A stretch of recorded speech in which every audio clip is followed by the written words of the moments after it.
Greetings. I'm your host, Jason Miles, here for another episode of This is Revolution Podcast. Thank you so much for taking the time to hang with us. If you're new to the channel, welcome. Glad to have you here. If you like what we're doing, please hit like and subscribe. It is a passive gesture that goes a long way in promoting the channel. If you are a returning listener, subscriber, or one of our very valued patrons, so glad to have you back. If you missed our very busy Monday, we kicked off the morning with Cuba. He returned for episode 8 of our limited run series, What Fresh Hell, where Cuba gives you the skinny on the geopolitical situation at hand. We then followed that up a few hours later where we spoke to beleaguered gubernatorial candidate, California gubernatorial candidate Butch Ware, as he battles to represent the Green Party in the crowded governor's race for the Golden State. Those shows are up now, and we do have playlists in chronological order, just in case you miss any of these. After the main show tonight, we'll be screening a Cold War classic, at least for the people of my generation.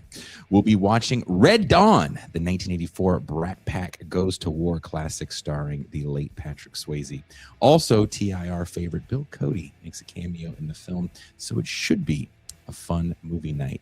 All that being said, if you appreciate the work we do here on TIR and you'd like to join us for movie nights and champagne rooms, well, there's a couple of easy ways. You can become a patron or a paid YouTube subscriber.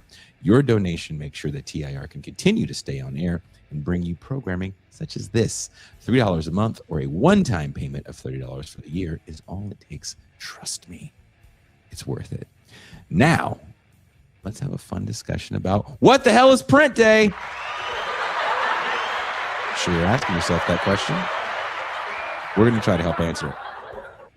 While I can't deny it, I too, like many of you, get seduced by the lure of junk media. From Tubi movies that promote an underclass ideology to maybe my favorite form of junk food media, balloon pop dating shows. Attempting to find a date through elimination in a gamified format works well on screen, but in real life it reflects a far more unsettling reality, one where people find themselves isolated by their own zombified social media addictions, watching these shows along with adjacent manosphere programming where people are reduced to commodifiable personality categories, from Chads to Stacy's, reminds us that we live in an intensely transactional society. Even your rebellion, your maximalist bona fides, is ripe for commodification, as millions of Americans took to the streets to protest everything from Trump in the abstract to his ICE policies to the unnecessary suffering of the Cuban people under strangulating sanctions to the war in Iran. This collective action, so known as No Kings, was met with a chorus of dismissals. Critics frame these rallies as centrist cope, a kind of emotional salve for the supposed affliction of Trump derangement syndrome, a made-up condition that, when invoked, seems to inject Trump with a heroin-like dopamine rush. While there are valid critiques of the No Kings rallies, one thing cannot be overlooked: the intoxicating effect of collective action. It can energize a beleaguered spirit. This is where art becomes a powerful tool. Sometimes it's a song that galvanizes us. Sometimes it's our ability to speak through visual forms. And today's guest has helped create a space where people across the world can do exactly that together through their artistic output. That's why this annual print day is such a vital collective event, one that helps keep a creative and potentially revolutionary spirit alive. From the Print Day press release, Print Day in May is an annual worldwide celebration of printmaking that takes place on the first Saturday in May this year, May 2nd. The event began in 2007 with about a dozen printmakers on the Monterey Peninsula, all printing simultaneously in scattered locations. Since then, it has grown to include tens of thousands of participants across more than 100 countries, creating work in studios, kitchens, beaches, and sidewalks. As the day unfolds across time zones, artists share their work online, forming a continuous global chain of creativity. The event is free and open to all, a meaningful gesture in today's transactional world. Nothing is required to participate, though prizes like printmaking supplies and memberships are offered through the generosity of sponsors. Print Day in May is not a competition or a formal exhibition. It is a celebration of community and creativity. When tens of thousands of people across the globe engage in the same creative act at the same time, it sends a powerful, positive message into the world. Before I bring in our guest, I have another artist. She's a visual artist, and a lot of you guys don't know that because she won't allow you to see her visual art, because then you'd know what she looks like. You'd be able to Google her face. Please welcome MToussaint. Hello. Peace in the chat. I think that the audience is familiar with my art, which I make on various levels. You don't need to see my face ever to see my art, and that's kind of one of the best things about being a visual artist. Are you going to take your, like, is it going to be a Banksy moment where it's like Banksy meets Scooby-Doo? Okay, I don't know what that means. I would have got away with this if it wasn't for you damn meddling YouTubers. No, not you guys not knowing what I look like helps me to do revolutionary graffiti at night. I wish that were true, but the conversation we had about being old earlier off air. Oh my God. I could just see you looking at, oh, all the way up there? You guys are crazy. Oh, my Lord. Oh, that's funny. It's so cold at night. You'll catch a death. Kind of, yeah. That's you and your late night graffiti. As soon as you step, it's like, oh my goodness, it's a chill. Put a hat on. My God. Please welcome, coming all the way live from a secret artistic location somewhere nestled in the Bay Area. Please welcome Robynn Smith.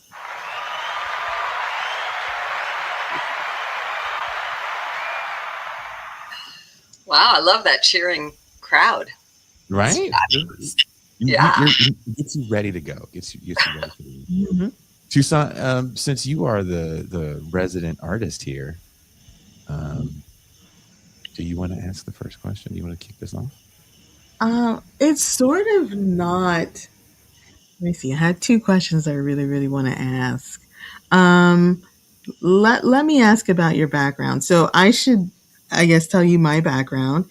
I attended Fiorello H. LaGuardia High School of Music and Art and the Performing Arts, where I was an art major.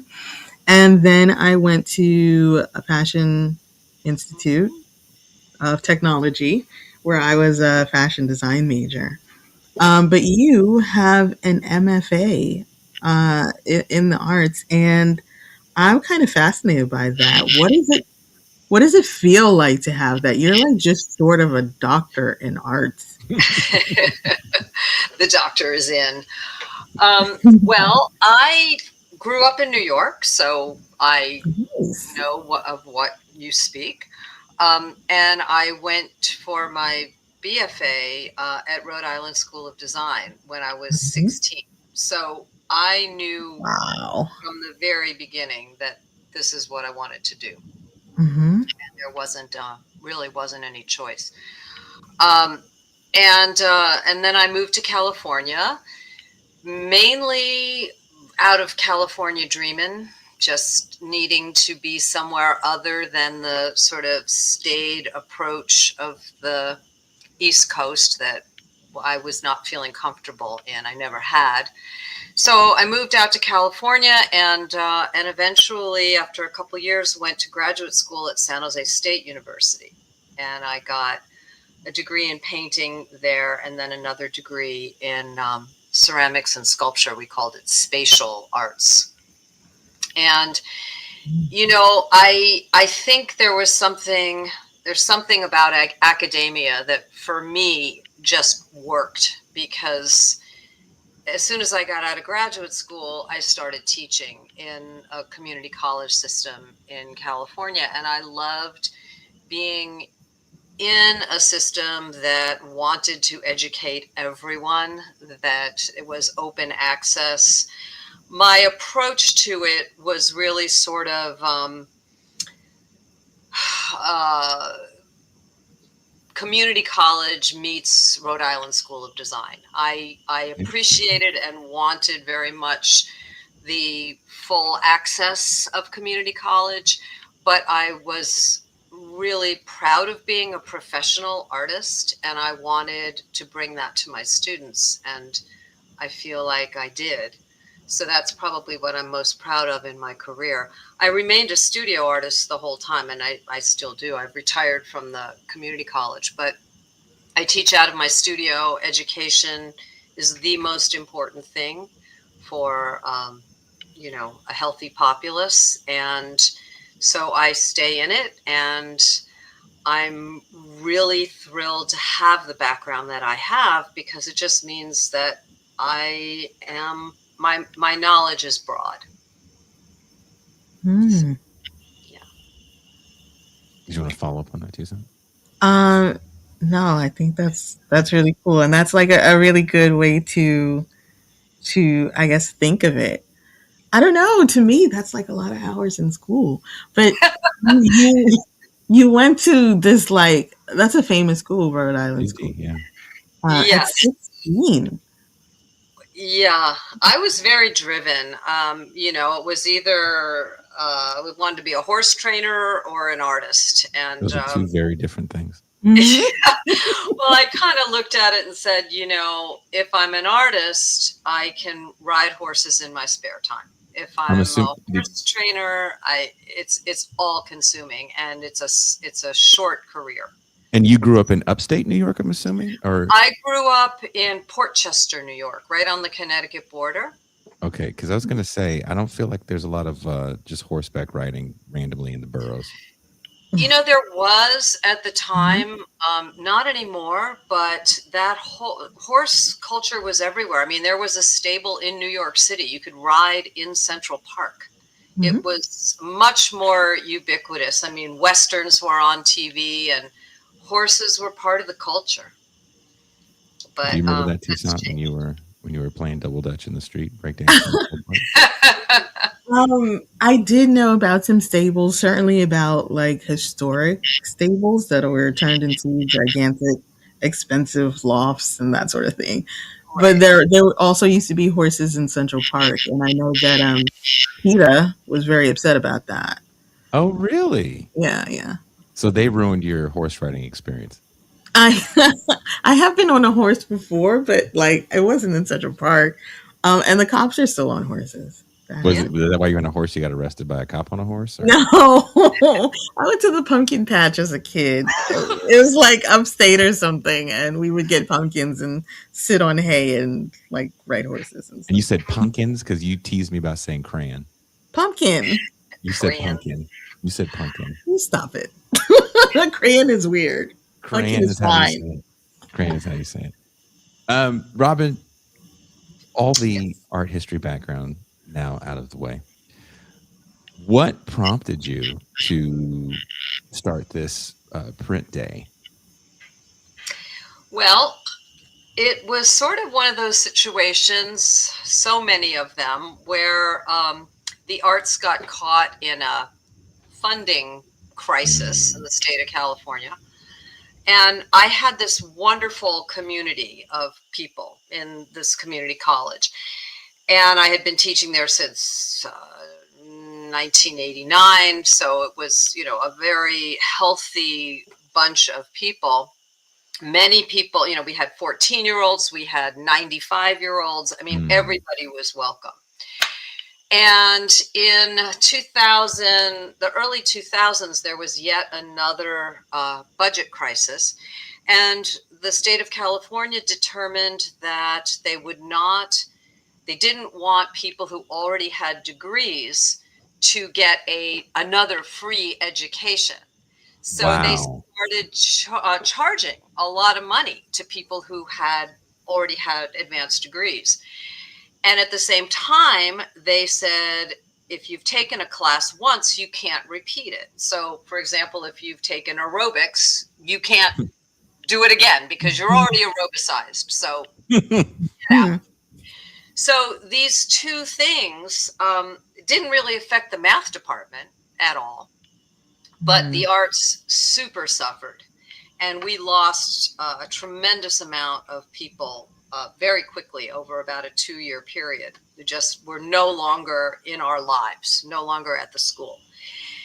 And that was really hard for everybody. So in 2007, I said, we should just come up with a day that we could all print together, because many of the people who had now were unable to take classes had started some co-ops. They were printing in their own garages. They were finding ways to work. And I said, let's just all print together at the same time on the same day. I'll open the college. People can come there, but they can also go to varying studios all around the Monterey Peninsula. We'll call each other on the phone. We'll just have a diaspora come together for the day. And if we do it in May, we can call it Print Day in May, and that has a nice rhyme to it. So we went for that. And then we decided to do it on Kentucky Derby Day on the first Saturday in May. So people off campus could drink their mint juleps. We could all wear funny hats and just have a good time. And we did, and it was wonderful. And then we said, well, we'll have to do this again next year. So in the meantime, I was still running quite an active printmaking program. We had a lot of visiting artists coming in. We were doing exchange portfolios around the world, actually. And so all of us went out that next year, and whoever we met in our professional dealings, we invited to join us for Print Day in May the following year. And so it just started to mushroom that way. And pretty soon we had, wow, we've got people from 20 states and 6 countries doing this. And let's keep doing it, and let's keep getting bigger. And so we set these goals for ourselves. Let's get all 50 US states, and then let's get people from all 7 continents, which we did because we got penguin footprints sent to us from Antarctica, from the scientists there. So that was really exciting. And so we kept going, and it built this reputation. And the students were great because, somebody says, oh, I can build a website. Okay, go do it. Let's see how that works. And then somebody says, well, I'll connect with these people at Smith College that I know. Okay, good. Bring them in. So people in the graphic design area started making posters and cards. And pretty soon we had, a national and international event. And then a friend of mine in New York City said, hey, how about getting some sponsors? And well, what would that be? Well, right about all this time is when social media was really becoming, it was a force for good. It was a force for connection at first. And so people were reaching out to each other all over the world, and we got sponsors, printmaking supply houses, printmaking organizations, who, if people made their prints on the first Saturday in May and hashtagged those sponsors, then the sponsors would look through the hashtags and award prizes to the work that they liked. So it was a win-win for sponsors, who then became popular with our growing population. And then we had access to mailing lists, or through them, they advertised for Print Day in May. And it just exponentially increased until it became tens of thousands of people all over the world in about 100 countries, who all take the time out every year for 24 hours to do what they love to do without hurting anybody. And that's amazing. It's interesting that this comes out of a defunding of arts education. I have a 7-year-old who goes to school in the city of Oakland and loves to draw. I asked MToussaint if he's any good, for his age, and she lies to me and tells me that he's very advanced. So He actually is. He actually is very good, actually. I think he's I pretty like it. advanced. I like it. That's all that matters. I think it's cool.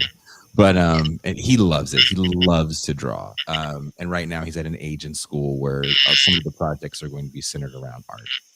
Great. Because it is busy work. There's two reasons, right? Like one of it is, you know, kids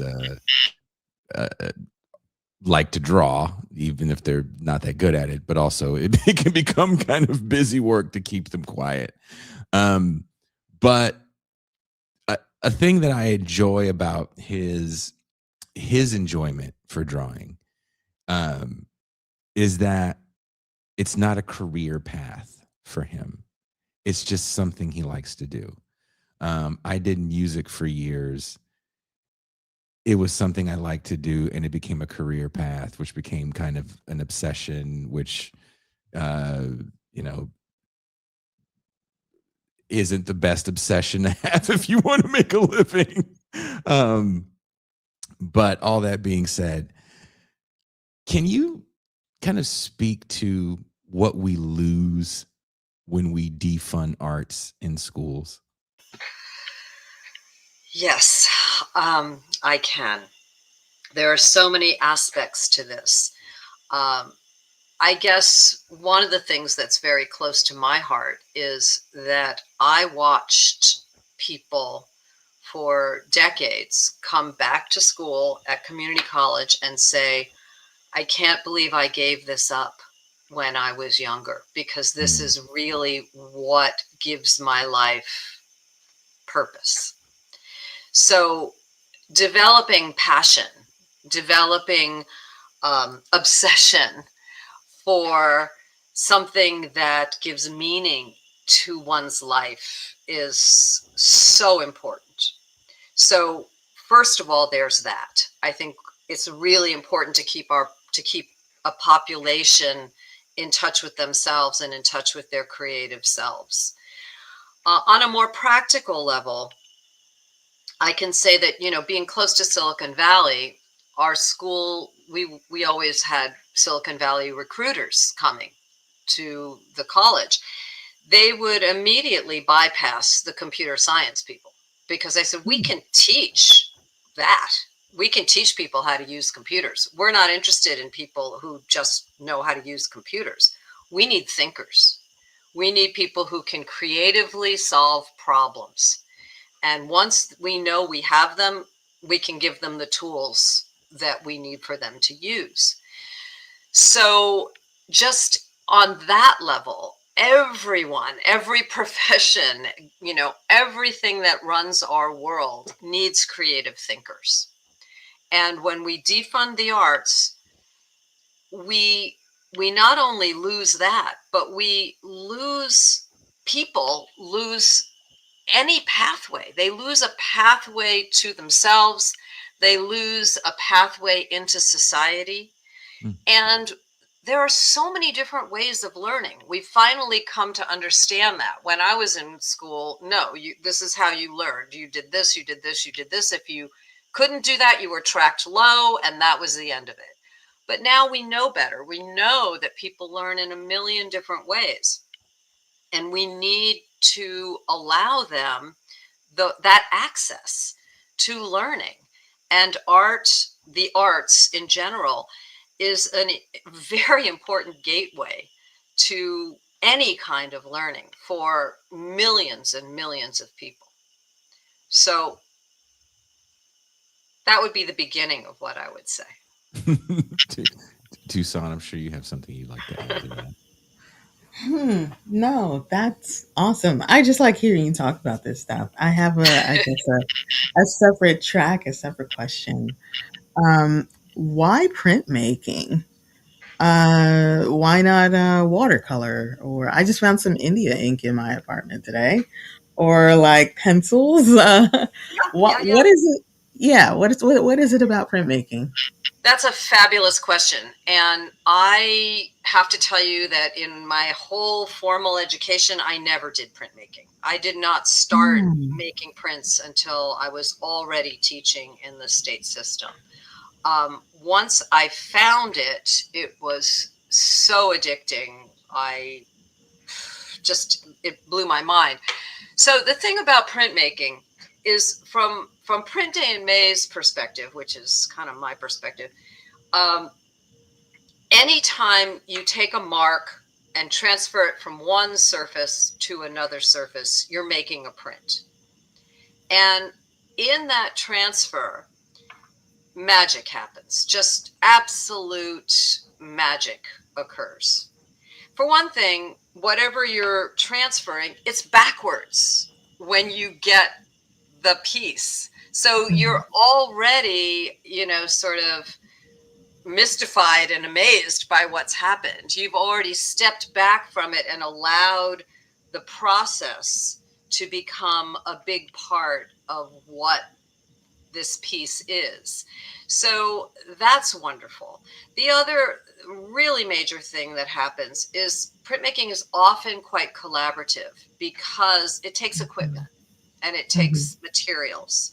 And many people don't have the ability to set that up in their own studios.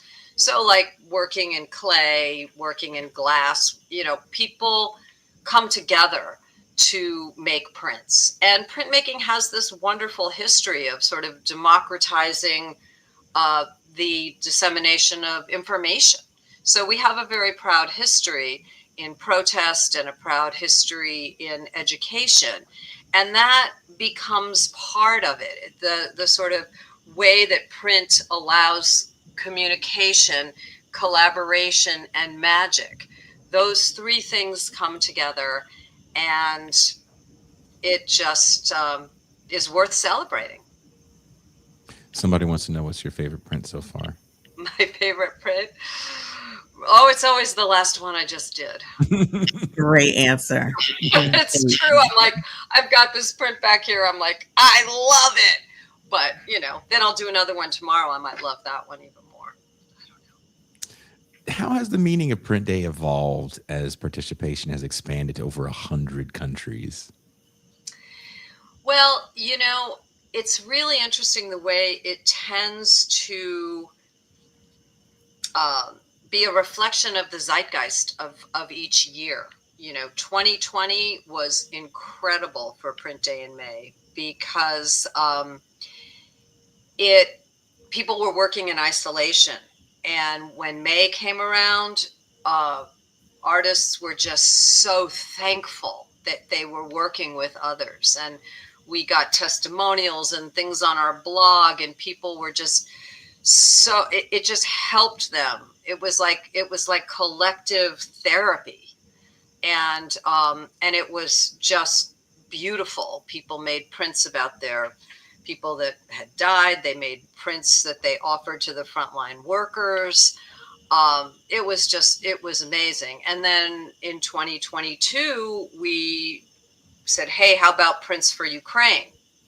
And we did a whole page on the website where people uploaded blue and yellow prints, just dozens and dozens of them. And we also had information where people could, practically speaking, help the war effort. And people did that and gave money to World Central Kitchen and things like that. So this year, I suspect we're going to see a lot of printmaking going back to its roots in terms of being a way of protesting. And, at the No Kings marches, we saw printed signs everywhere. So I suspect we're going to be seeing a lot of that. Did you go to San Francisco, or was there something closer to you? No, in Santa Cruz. Wow. Kind of a local gal. Yeah, that's pretty far south. Yeah. I say Santa Cruz is still the Bay Area. Do you say it is? California? Okay.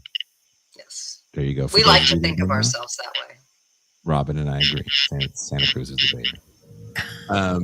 Printmaking historically has been both a fine art and a populist medium. How does Print Day bridge the divide between elite art spaces and everyday creativity? That's another great question. We really promote Exactly that. If you're a printmaker, you're a professional, and you've been avoiding a day of pulling together that edition that you need to do, or you're getting ready for a show, do it with all of us. Do it with tens of thousands of others on that day, and check our blog and check social media and post things and talk to others and get a slightly different take on your own studio practice on that weekend. At the same time, you could be my mother, for example, who she was a musician to a certain extent, but she never did anything visual. And in 2020, she was stuck at home and she just wanted to participate. So she made herself a big plate of spaghetti, and when she was done, she put her hand in the marinara sauce and then grabbed onto a paper towel and then posted the print on Facebook. So it can be anything. I tell people, look, if you're busy doing something social and you can't get inky that day and you're at a party, just kiss a margarita glass and, let me take a photo of the lip print and post it. So we're looking, and we also really try to get kids involved. We try to get it to be sort of a gateway day for printmaking. And at the same time, we do celebrate professionals. What does it mean to you to see people making art, not just in studios, but in these spaces that you speak of, the kitchens, the sidewalks, the public spaces around the world? It's so primal. It's just watching the human spirit. It's especially in times like these when it's so easy to get depressed. It's so easy to do nothing, to just, never get out of bed. And to see people, taking the initiative to do this in the midst of everything we're going through, it's a beautiful thing. It's just a beautiful thing. Toussaint? I think it's so interesting that you said your mom wanted to get involved and she made a plate of spaghetti. Because I was going to ask you, what are some other ways that people who want to get involved can't get involved? And I imagine that you would tell them to get a potato and a knife, but that's not what you said. And then your mom got spaghetti, and I'm just like, whoa, there's a lot going on here. Well, we did this show in 2020. We were poised actually to bring Print Day in May into a gallery situation. We had something set up in Paris, and the whole month of May in Paris was going to be print month. And we were all going to be headquartered there. And we had a panel of 3 international jurors, one from Tasmania, one from Cuba, and one from the US. And we, of course, couldn't do it because it was 2020. So what we did was we put it online. We pivoted like everybody else. And so we had those jurors selecting work and putting it up on our website. And one of the pieces that won a big prize was made of potatoes. It was a potato print of a dog. And it was so fabulous. And it was by a woman in Bath in England, who actually is quite a professional. But she went to this very humble process and cut up some potatoes and did some stamp prints of her dog, and it was just unbelievable. So yes, and people are sending things in the chat about various places to shout out to, which I really appreciate. Any art center, any private person who is giving a lesson to a kid, to just prime people and get them, able to express themselves. We have to be able to express ourselves. When people can't express themselves, that's when you get all kinds of problems. And it, reverberates across societies. Toussaint? That's really cool. I'm enjoying what I'm seeing in the chat. You must be a lot of people's favorite teacher. I really feel that way. Because I feel like people in the chat they're getting art pilled. They're thinking about how they can participate. So you said prints require equipment. I just want to help people get over the hurdle of, oh, I don't even know how to draw a circle kind of thing. Oh yeah, yeah, Yeah. good. How can they get involved? Well, prints do require equipment when you're working on a particular level. But yes, this person is saying art is an underrated and underappreciated form of communication between people. So it's really about communication and expression. And somebody else just asked, isn't it expensive to get involved in screen printing? You can always find ways to not spend money and work in printmaking. There are community print shops everywhere that people are unaware of. You can grab a couple of people and you can do this thing called a jelly print, where you can buy, it's like a piece of gelatin. You can make them yourselves. You can basically make a gelatin slab and put acrylic paint all over it, or tempera paint or watercolor, and put paper down and make a print. And because that magic occurs whenever you make that print, it occurs whether you're stamping potatoes or you're doing some kind of 24 color lithograph. It's all magic. And Can you explain everyone can get involved. the potato a little bit? I'm a little confused on the potato. Yeah. Potato prints are what we did in third grade, where you slice a potato in half so it has a flat surface, and then you carve away areas of it and you roll ink onto that top surface and stamp it. So it becomes a stamp. It becomes a stamp. And, think of like a rubber stamp and a stamp pad. Basically, you can do that with vegetables. And my first class and all of my printmaking classes, the first day, I would bring in scads of vegetables and we'd print the vegetables. Some of them, like a potato, is sort of the perfect consistency. Sometimes, someone brings in a tomato and it doesn't work very well, but it does print itself. It just doesn't take ink very well. Toussaint, I'm assuming you know about all this potato printing, as that was part of your dissertation. No, I used to make potato prints too. Prints are very cool. I've done I guess it was linoleum, where you carve into the linoleum and you make a print and you have a dauber. And I've done etching as well. It's all like really fun. And one of the things that's really cool about printmaking is how many times you can reproduce an image. But it also doesn't have to be the same every time. You can change the colors. You can mix up the colors. You can change the pressure. You can do a lot of things. It's very interesting. Yeah, fun to play around with. Yeah. And I want to just make sure that anybody who's thinking about doing this on May 2nd this year, go to our website, which is printdayinmay.com, and you can register for this event for free. It will not cost you anything. And the reason to register is just so we can, for our records, know how many people we're reaching.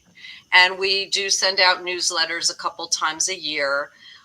So you become more part of the community. Plus, if you register, you can then search for printmakers all over the world. So let's say you're going to, Iceland, and you want to find out, are there any printmakers in Reykjavik? You can search our database and find them. And then you can email them and say, I'm coming to Reykjavik. Can I come by your shop? So there's a lot of ways that being part of our website, registering on the website, helps you to continue to be part of the community all year long. It doesn't just have to be on that day. Oh, nice. Historically, and here I am with the serious questions again. Mm. Historically, printmaking has been tied to political movements and you mentioned this earlier, from pamphlets to protest posters. Do you see Print Day as a part of this lineage of art as a tool for resistance? And how can collective artistic acts like thousands of people printing simultaneously serve as a counterweight to the isolating effects of digital life and algorithmic culture? Yeah, well, I definitely see it that way. I mean, I've always been sort of a political person myself. So part of my attraction to printmaking, once I realized it's just a whole lot of fun, was that I I really appreciate that history, and I appreciate artists being able to disseminate information. Where if you're a painter, I'm a painter as well. I can sit in my studio for 3 months and work on one painting, and I don't know, if I open my studio and ask my friends to come, they'll see it. Maybe it'll go into a show, and a few other people will see it. But if anybody wants to buy it, it's expensive, and Mhm. who's really going to see it? But printmaking, I mean, yes, you can cheaply make multiples. And as you said, they do not have to be the same, but you can disseminate information easily.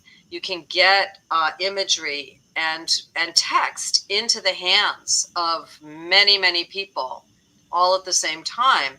So there's that. And then if you think about, tens of thousands of people all doing that at the same time, I mean, one of the nice things about Print Day in May is anybody can say, I'm holding a Print Day in May event, and today what we're going to do is we're going to print for the revolution. Mhm. We're going to print in service to X, Y, or Z. And people can do that. And then you get an exponential reach of these ideas that go out into the world. Toussaint, I know you want to add something to that. No, I think it's really cool bringing in the political dimension. When I was little, I remember seeing protest signs and thinking those aren't very good. Someone should really step in and make these signs better. And when I learned about printmaking, it was like, oh, this would be really great for protest signs. Was the protest that they were trying to close down the community center in your neighborhood, and you and your breakdancing friends had to stop the gentrification in your neighborhood with some sort of concert? Was that the protest? That was not the protest, but I do remember seeing signs where, we learn in art school to use the space. And sometimes people write things and then they start out with big letters and then it ends up really small and then it's only taking up a quarter of the You poster leave me board. out of this, okay? You definitely leave me out of this. So yeah, I mean, my next question really diverts away from the political aspect, so we can always go back to it. But I do want to know, what are they cooking up in New Zealand, and do their prints have a lot of dots on them? Because that's sort of what the landscape looks like there from an aerial view. But go ahead, you tell us. Well, I'm really excited about New Zealand this year because 5 years ago, a woman who is, I think she's partially American, partially New Zealander. Her name is Ina Arawi, and she set up a festival called Printopia, which totally coincidentally falls on the first weekend in May every year. She's been doing it for 5 years. So we got hooked up through a podcast called Hello Print Friend, who they interviewed Ina and they interviewed me separately, and then we kind of found each other. And Ina came to the studio when she was visiting some relatives in the Bay Area. And so I really love what she's doing, which is to really elevate printmaking in New Zealand, which is a small country, but it's got a big presence in print. And so does Australia, huge. we often, we get lots and lots of Australians and New Zealanders that participate in Print Day in May every year. So this year, me and my team have been invited to come to New Zealand to the Printopia Festival on that first weekend in May. I'm the keynote speaker for the festival. My partner, Tia Brady from Maui, she'll be working on a screen printing live action all day on Saturday. People will come in and print with her. She's also doing a talk about her own work as a printmaking entrepreneur on Maui. And I'm teaching a workshop on that Sunday. And then we're traveling through the North Island. I don't think we're going to get as far as the South Island, but I'm teaching 3 other workshops during the 2 weeks that I'm going to be there. So I don't know what I'm going to encounter, but I can tell you that when I went to Australia as a printmaker in 2014, it completely changed my life as far as seeing the kind of prints that those people were making and the innovations, and it just changed everything. So I'm hoping that New Zealand will do a similar thing, and that I can bring stuff to them and they can send stuff back with me. Was it just a coincidence that May 1st is also May Day, International Labor Day? Or is that something that maybe inspired you guys to go more international with it or bring in something political? Well, yeah, I mean, every few years, Print Day in May falls right after or on May Day, which is great. It doesn't happen every time because we are the first Saturday in May. So sometimes we've gone as far as being May 7th. But on years like this year, I do think that that's going to play, into the kinds of work that people make. I mean, there's so many reasons that this year I suspect we're going to be seeing a lot of political work, and I'm welcoming that. And May Day is one of the reasons. This question is actually kind of for both of you guys. Do you think events like Print Day can help reintroduce people to slower, more intentional forms of creation in contrast to the speed and disposability of online content? Would you like to go first? Okay, sure. I would think so. I think it's good for people to do things not just offline, but things that are tactile. Use your senses, use your sensibilities. Decide how much is too much. Maybe you want this to be more blue, that sort of thing. And you don't really get to make those kinds of calculations online. I mean, as far as disposability is concerned, I watch people struggle to throw away their children's artwork online all the time. So, I mean, the disposability is entirely up to you. You can keep your protest signs too. Some people do that and reuse them. Um, I think it's always worthwhile. I mean, even if it's just potatoes, man. That's a Valentine from my daughter, by the way. Oh, She's 27. And that's a print from another good friend who's an artist. He teaches print. He actually teaches screen printing at Riverside Community College. Yeah. That's great. Toussaint, you want to make fun of me for not being cultured? Take that. no, I never said that. I never said that. This is my neon sign of a woman. Okay. I don't have that. That was a joke. Robyn?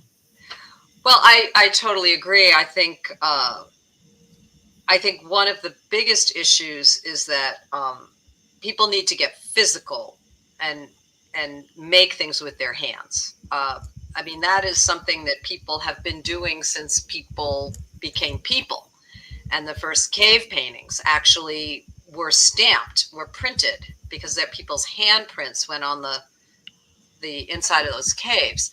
So there is an impulse to put our bodies into our work And I think it's a very important impulse.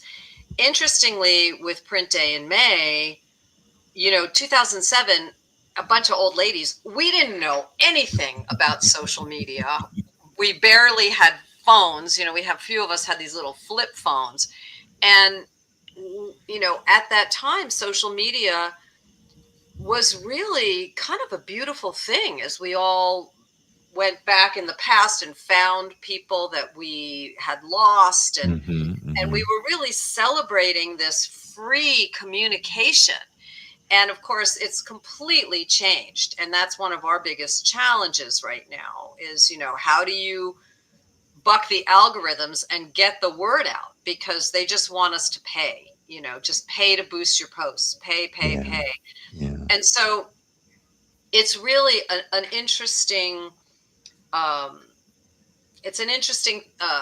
balance, because we're making things with our hands in our studios, on the streets. We're walking the beach with our dogs and taking pictures of our footprints.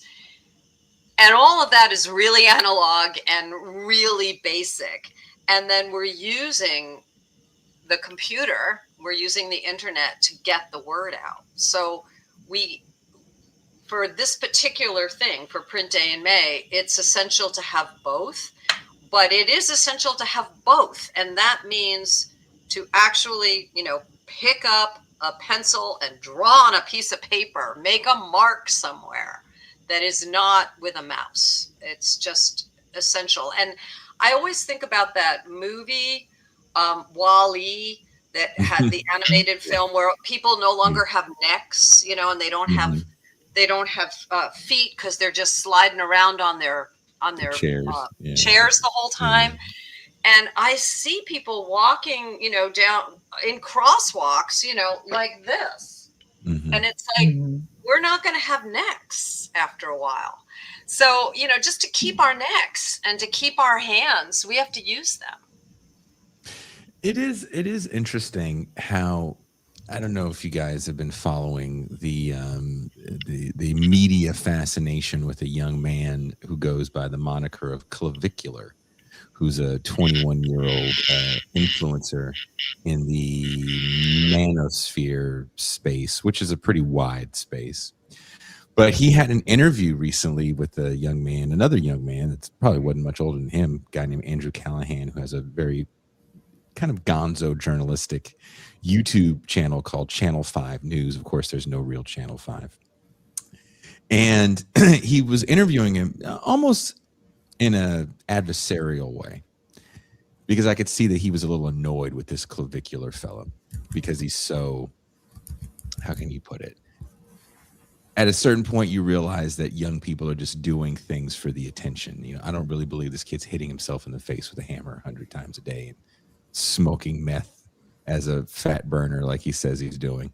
But anyway, the kid ended up saying, if you're going on a date with a woman and you're not live streaming it, what a waste. And at that moment, and he was talking about everything he does has to have a good ROI, a return on investment. And he's talking about, not financial investments. He's literally talking about working out, talking to people, like everything has to be so transactional. And usually this he's 21. He's talking not to other 21-year-olds, but he's talking to like tweens and teens. Again, going back to the 7-year-old that I have, when he draws a picture and shows it to me, what do you think of this? That's cool. But I have to break it down. I can't just say it's cool, right? I would be a horrible dad if I just patted him on the head and said it's cool. So I have to break down what I dig about it, maybe what I don't dig about it, and then he's on to the next thing. But there's a feeling that he has of completing the project, especially when he colors it in. Mm-hmm. There's one thing he'll draw, then sometimes he'll be like, hey, are you sitting down? Because I want to show you some things that I did. Oh, nice. And it's just for the fun of it. And it's the same thing for music for me now at this point in my life. Like I'm not, traveling to, various countries and hoping that more than 25 people show up to a bar in Bath, UK. Actually, I recorded in Bath. Mhm. You know what I mean? Like I can do it for just doing its sake. Yeah. And I think that's important, especially when we try to build community, because when everything becomes so transactional, we really cut each other off from trying to build any sort of community. Yeah, I think that's absolutely true. And, when we started this thing in 2007, it's nearly 20 years ago, we were not looking at a political landscape of absolute commodification, which is what we're looking at now. And I know just what you say. I give writing lessons to an 11-year-old, and, her and her brother, who's 9, their awareness of money is unbelievable. They know what things cost. They know what they want to get. They know, what they've seen and how that's going to translate into what they get. And, you know, that's just the way, I mean, when the most powerful country in the world is led by somebody who only thinks about transactions, Mm-hmm. it's going to trickle down.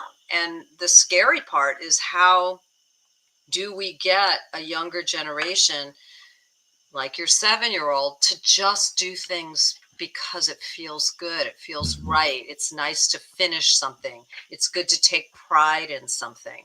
Those things are so important. And if the only thing that matters is, well, if it's good it'll get money, you know then we're sunk.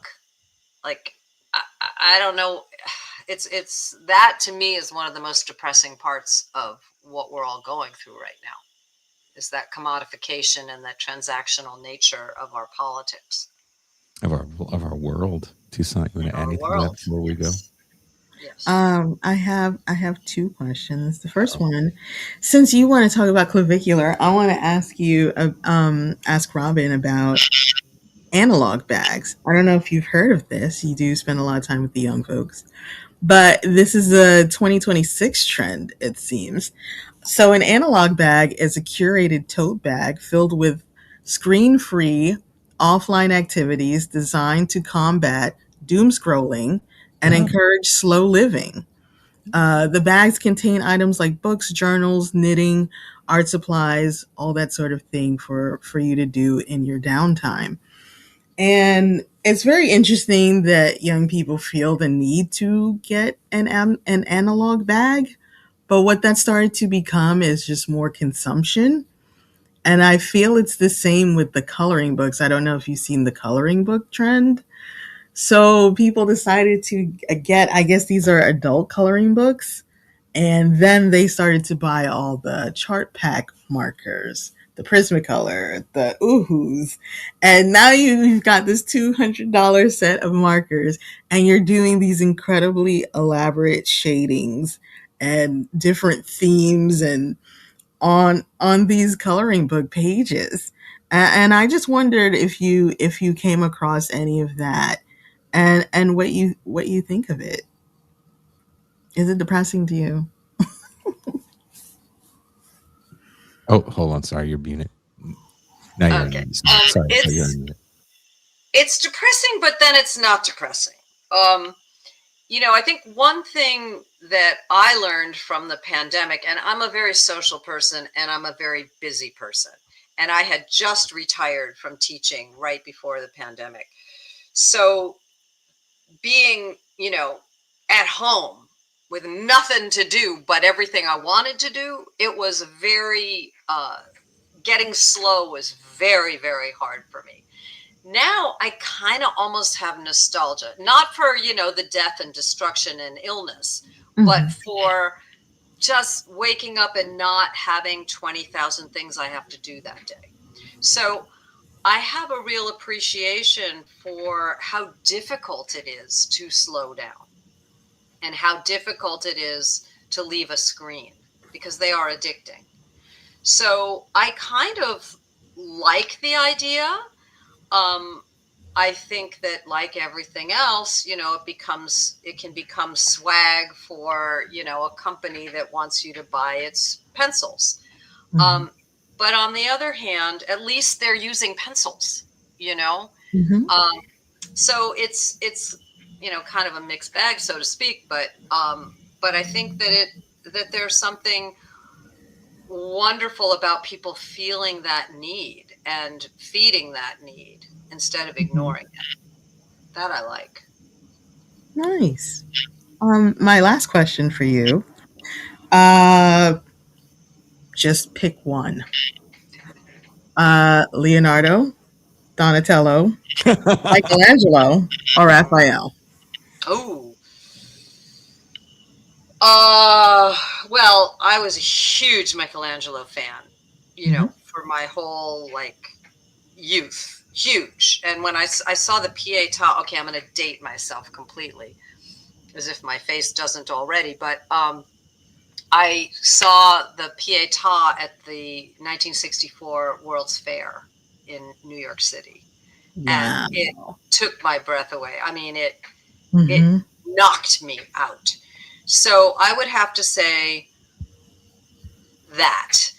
But in terms of uh, the other would be Leonardo, because I had an experience at the National Gallery in Washington when I was in college, actually. I walked into the gallery and I saw way across the room, way across like a football field, there was like a shining light that just started like attacking my eyes. And I couldn't do anything but follow that light. It was like a laser.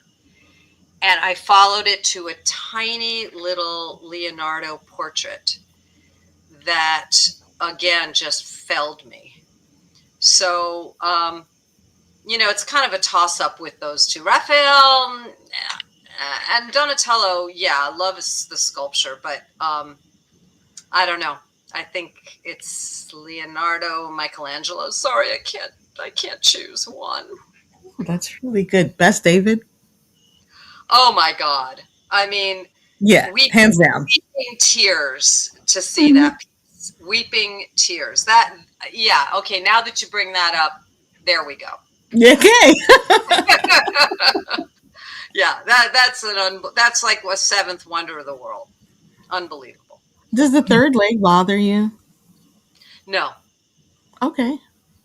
doesn't Okay. bother me. I mean, for one thing, structurally it needs support. We need to have it Right. exist. True. True. Two They legs never don't. photograph it, Yeah, and that's they true. don't do that for a reason. Yeah. Cool. Well, just so you know what we're talking about. So you know Michelangelo's David, super famous sculpture. He's got two legs. He's standing on two legs. It's made out of marble. But in order to support it as a structure, you actually need a third leg. So you gotta like sculpt something to help him balance. And I think it's kind of ugly, but they're all kind of ugly. All the third legs are kind of ugly. And you don't need to do that in bronze sculpture because it can hold No. itself up. But yeah, when you see photographs of David, they don't usually show the third leg. Sometimes you can kind of see it. So next time, if you look at a picture of David, try to find the third leg and tell us if you think it's ugly or not. Well, Robin, thank you so much for taking the time to talk with us today. We Thank you really both so appreciate you. much. It's been a lot of fun. Wherever you guys are watching or later listening to the show, there's a link in the description to get involved with Print Day. It's free. It costs you Mhm. nothing, only time. What a fun event to do with family. Hopefully, I'll be up north around that time so I can do something with my family. Even if I'm not, I can do something. I'm sure we could do something collectively via the interwebs and use it for the practicality that we should be using it for and not for scrolling and watching balloon pop shows. It's a win. It's a win for America. It's a win for the world. So again, thank you so much, Robin, and have a very good rest of your evening. Thank you so Thank much. you. Take care. It's Robynn Smith. That was fun. See, aren't you glad that I had you on this show? Oh, absolutely. Her teacher, her students must just love her. I swear. She does seem like a really good teacher, actually. Just a cool vibe. She's like one of the teachers you come back and visit. Yeah. Yeah. You don't do that with all the teachers. There's an older couple that I see sometimes, or I should say I hang out with sometimes when I'm working in downtown Rosarito, and the wife was a teacher here. Mhm. And I forget how many years ago it's been since she's retired, but there's still students that come up to when they see her out in the street and they, greet her. And Yeah. that's how you know somebody actually was a pretty good teacher, when students aren't trying to like hide their face. Like, oh shit, there she is. I don't know. Yeah, maybe there are some teachers that I would do that with, but it's a pretty amazing, I guess, occupation or vocation. Because you don't forget your teachers, you forget your doctors, you forget your coaches, you forget all these other people that helped you. If you make an impact on someone's life, Mhm. be it in the first grade or sometime in university, Mhm. then you're stuck with that person forever, because then you become a reference point, right? My teacher in the third grade told me this one thing, and it stuck with me forever. My teacher in high school took me aside and told me this one thing, and stuck with me forever. So, I really hate the kind of beat down you see people get when they want to be teachers. It's like, there's no money in that. Like, why would you waste your time in that? There's no money in that. And I get that it's a hard profession, and I get that there's not a lot of money in it, but pull back for a second and ask yourself, well, is there more money in teaching than driving an Uber? Is there more money in teaching than, slinging boxes at UPS? And I'm not shitting on either of those professions. Right? I've done those things. But I don't know. I don't know if we respect the profession enough. We need to give teachers more shout outs. Let's give them more hugs. More hugs. Varn let's looks hug the like he teacher. needs a hug sometime. Varn is going to be here tomorrow. Is he? Am I going to be here tomorrow? No. I think so. No, shut up. Am I? I thought I was supposed to be here. Did I send you an if you got the invite? Then, Yes. Okay. Well, then there you go. I'm in. And you're in. It's all good. That's really cool. I slung boxes at UPS. No, it's hard work. Like, hard work is hard work. Right? I'm not going to belittle anyone's job and say one is better than the other, and you should put one on a pedestal and shit on the other. It's definitely not what I'm trying to say. I'm just saying that I watched it happen to someone that I love, where every time she said that she wanted to teach, it was almost looked at like, well, why would you want to do something stupid like that? And it finally worked, It's the same with being an artist, though, especially a visual artist. We didn't entirely get into it with her, but Jesus, the MFA, that's Masters of Fine Arts. Do you know how many people will tell you not to do that? Why would you get a master's in something like that? But she's just short of a doctor. That is amazing. People always ask me, like, oh, do your kids play music? I was like, no, not at all. I didn't want them to. Well, you don't have to say it like that. I didn't want them to have any kind of hope. Fuck. I needed some practicality in the family, and I wanted to crush all hope by being a massive failure. Oh my God. No, you try to guide them to STEM in sports. Just do STEM. You'll win that way. Don't create kids. It's not what it's cracked up to be. Did you hear? I think it was some politician was it Doug Ford in Canada, talking about how people need to stop getting basket weaving degrees. Which, of course, I There's don't believe there are degrees for that, but there's a move. I don't know if you saw this. I forget what state is like any degrees where you can't get a job where you make over a certain amount of money. They're killing the doctorate program. So basically, it's in the humanities, right? of course. It's a sad state of affairs when we have to privatize things that should be for the public sphere.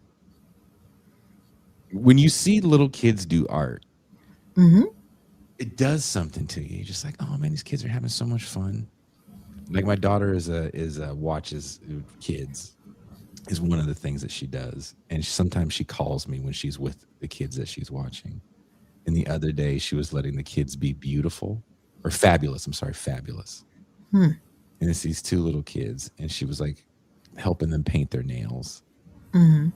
And I think they're 3. Wow. It's these 2 little 3-year-old girls, and to see them acting like little adults trying to paint their nails, just having a blast, making a huge mess. So that's fun. Hmm. I mean, it's doing your nails is meditative. Well, those little girls were meditating. I wish you could have seen. They were sitting there and they were blowing on their fingers like they were doing something. It was the funniest shit I'd ever seen. That's so And my cute. daughter was like, because she was talking to me, and the girls were like really anxious about whatever the next step was going to be. And she was like, "Well, hold on. It's not. You gotta let your fabulous set in." Oh, Jesus that's a good way to phrase it.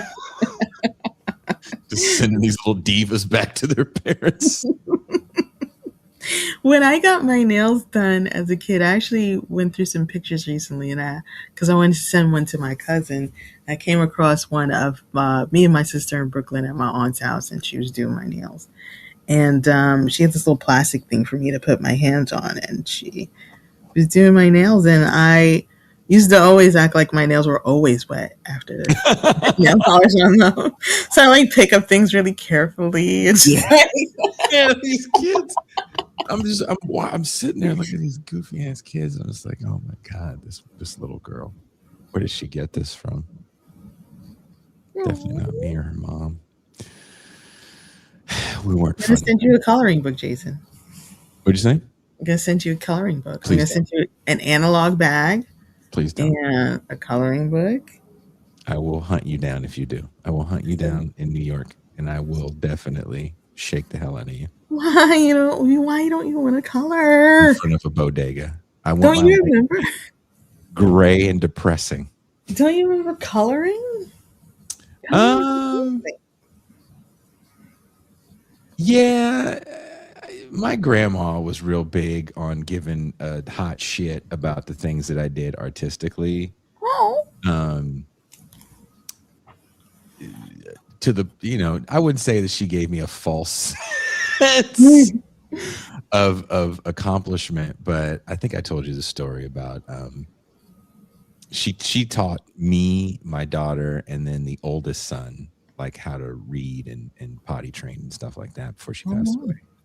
Mm-hmm. And as she was teaching me how to write, everywhere was a piece of paper apparently for me. And when I was 3 years old, I was writing my name on her wall. Jason was here. And I got the J, and she stopped me and she yelled at me. She goes, "What is that?" And I said, "A J."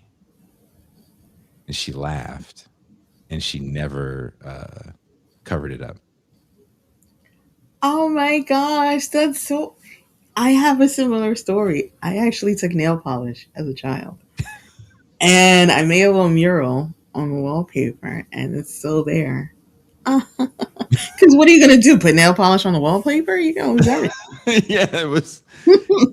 That stayed there until my uncle, after her death, remodeled the front. You painted. Yeah. He was like, "Fuck that J," but And that's why you only go by Jason and not Jay. I go by J. Yeah. Yeah. So I sign everything as J. And she would tell people that story all the time. They're like, "Why don't you cover this up?" She's like, "Yeah, it's funny." That's cute. That sounds like your grandma. I believe that. The late Gladys Davis. That was her. That's funny. Kid's funny. I just want to say Robin and I mentioned that Robin mentioned that she went to see the Pieta. That is a sculpture by Michelangelo. I'm pretty sure she did mention that, but I just want to let everybody know that the Pieta, Michelangelo's is not the only one. Pieta is just a name given to sculptures of Mary holding Jesus, like after he died, like adult Jesus, not the baby one. But probably Michelangelo's is the most famous, and you should have a look at it. It is amazing. Just to think somebody saw a rock.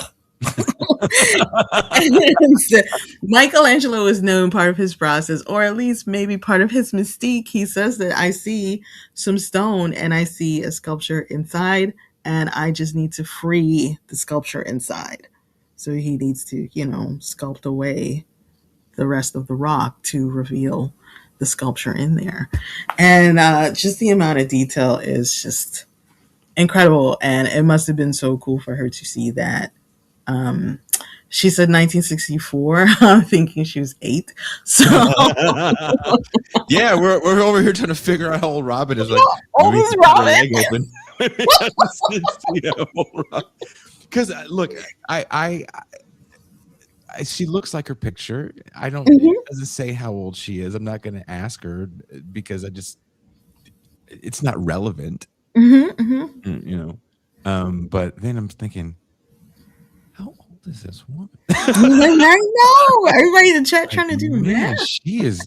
However old she is, she's kicking life's ass right now. It's the art. She got into this prestigious college of art in Rhode Island at 16. I am so impressed. She goes, back when the talkies started, I decided to go to college.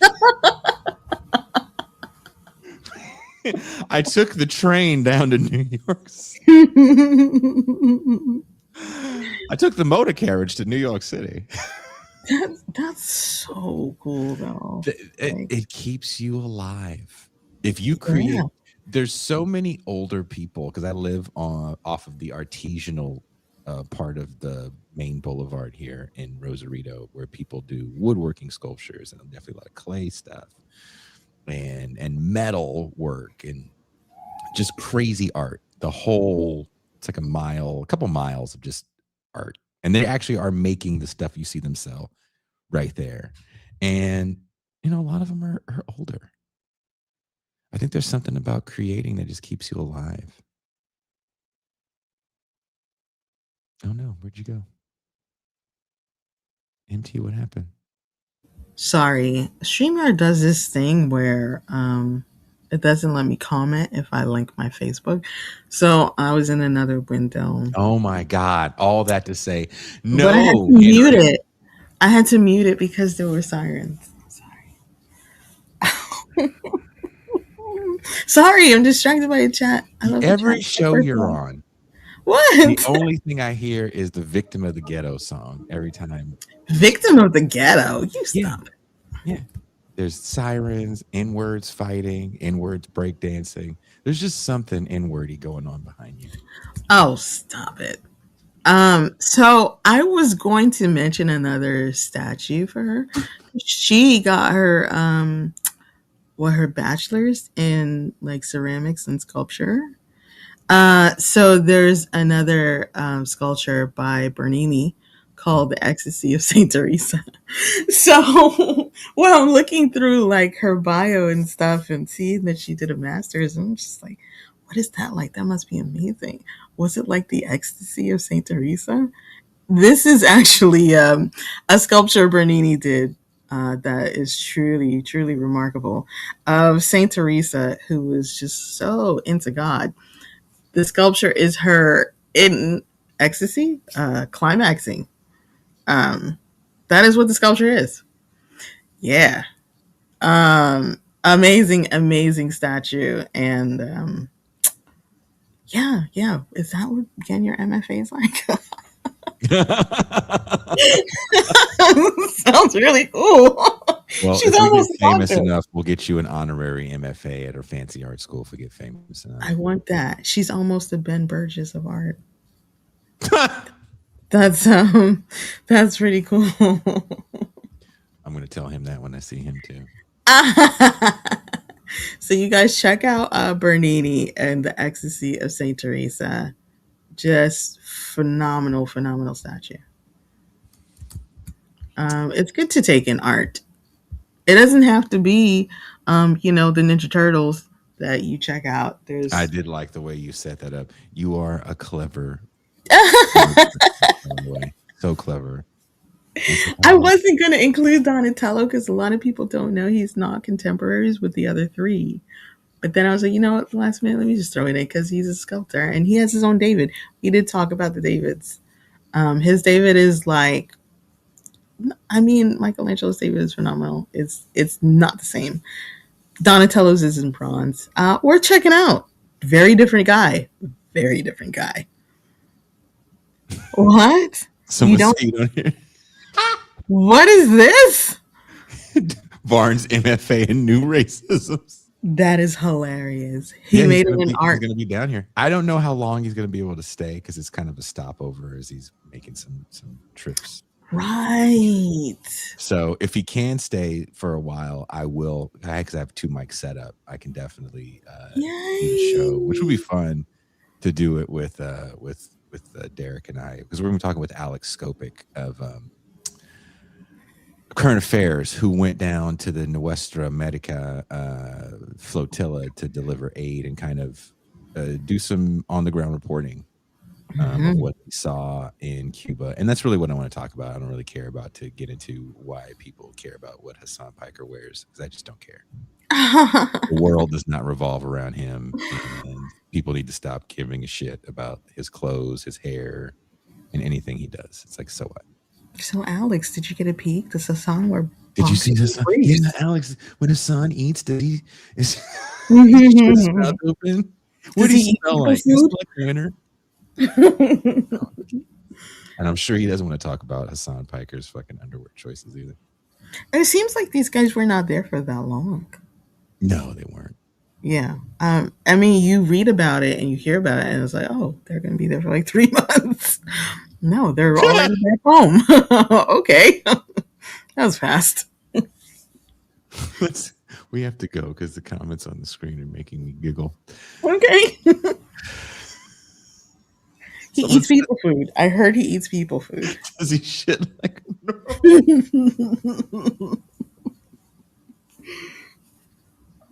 Does he wipe front to back? Does he require a bidet everywhere he goes? The way people talk about Hasan Piker and the way people rush to defend him, it's like you guys both sound like groupies. You understand that, right? People get brain broken by him, I think. Like, you got to stop being groupies. It's okay. It's okay. Hasan Piker went to Cuba with his giant cock.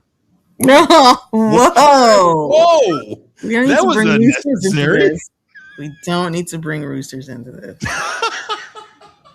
I'm sure they already had them in Cuba. He could have. Can you explain why Hasan Piker was in Cuba with a $5,000 rooster? I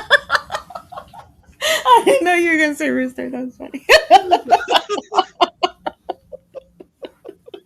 A solid gold rooster.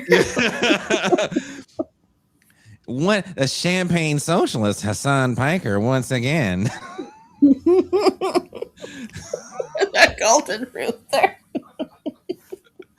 Gallivants in Havana with his solid gold rooster. A giant cock, you say? Oh my gosh. That's so good. That's just enough to get this show demonetized. Now we had the perfect show, right? We did. And then bam, you say socialist, Hasan Piker, cock, demonetized. We almost went off the rails when I started talking about third legs. I know Jason's eye was twitching. He was really. Oh my God. But it's a real thing. The fact that I didn't do this. Because I nut quick. Whoa. No. We should get a prize for the fact that there was not one dick joke. Not a one.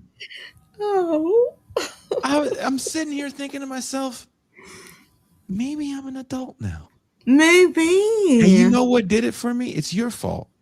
It's your fault. It's all these N-words on Instagram wearing bonnets. What? I can't stand the coonery. Can't stand it. The coonery. Unnecessary. You're putting the bonnet on to coon. I went to McDonald's. It's the coon bonnet. I went to McDonald's the other day and saw a white man with a bonnet on. And I could not judge him because I was in McDonald's too. With the bonnet on. With the bonnet on. And your park and your puff coat and your fucking leggings. And your New York Giants jersey. Real love.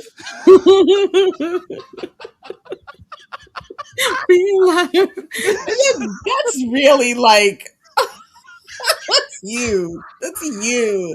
You think that all the time. It's so funny. If anyone ever met you, they'd be so fucked up. They're like, oh, she does dress like someone that went to art school. Oh, Oh, those are flowing pants. shut up. She doesn't have a puff coat at all. That's funny. I look like I went to art school. You totally dress like you went to art school. Do I really? I thought I Fuck lost yeah. it. People always tell me I don't look like I went to fashion. You dress like someone that worked in the fashion industry. Do I really? You look like someone. This is how black you are. You look like someone that worked in the fashion industry that wouldn't be caught dead in those clothes. Shut up. You're out of control. Flowy pants are amazing in the summer. Thank you, Snagway. Zaire said beanies are just bonnets for bald guys. That's it. Bravo. Bravo. Can you buy a bonnet at the Tianguis? That part of black culture has not filtered down to Southern California Mexican women just yet. But every other part of inner city hood culture that was popular in the 90s has definitely become part of Southern California Latina culture, which is not working out well for those kids' parents. Interesting. Oh my God. They are so mad. That I can honestly say that in and of itself made more conservative Latin voters. No. Where are all these conservative Latins coming from? The migration of Negroes out of the urban core. No. The hinterlands. No. That is, oof, man. I'm wondering if that guy at McDonald's was Latinx. As Brandon Sutton says. Me tinks. Maybe Latinx is just Nuri saying Latin. Latinx is like a 90s girl group to me. Wow. That's what I think when I hear Latinx. Did I tell you that there is a 90s Filipina girl group that I've been trying to get on the show? Wait, it's not that family. They had a hit in the 90s. In the 90s, yeah. Like late 90s, early 2000s. Wait, no, I'm thinking the Jets, and they were Samoan, right? They were Samoan, and I did. One of their family members actually was on Yo Gabba. Really? Mm-hmm. I really liked their. I thought they were so cool when I was a kid. So I met one of them in Utah. Oh, of course. Yeah. They're all Mormon. Oh, are they? Yeah, of course. Oh, you met them with little Brazzy. Maybe was he even alive? He probably could have been old enough to be there. It was like 2010. How old is he supposed to be? 15, 16. Yeah, I think so. What if I shook Brazzy's hand? That's Hey, allegedly fella. somebody's father. Yep.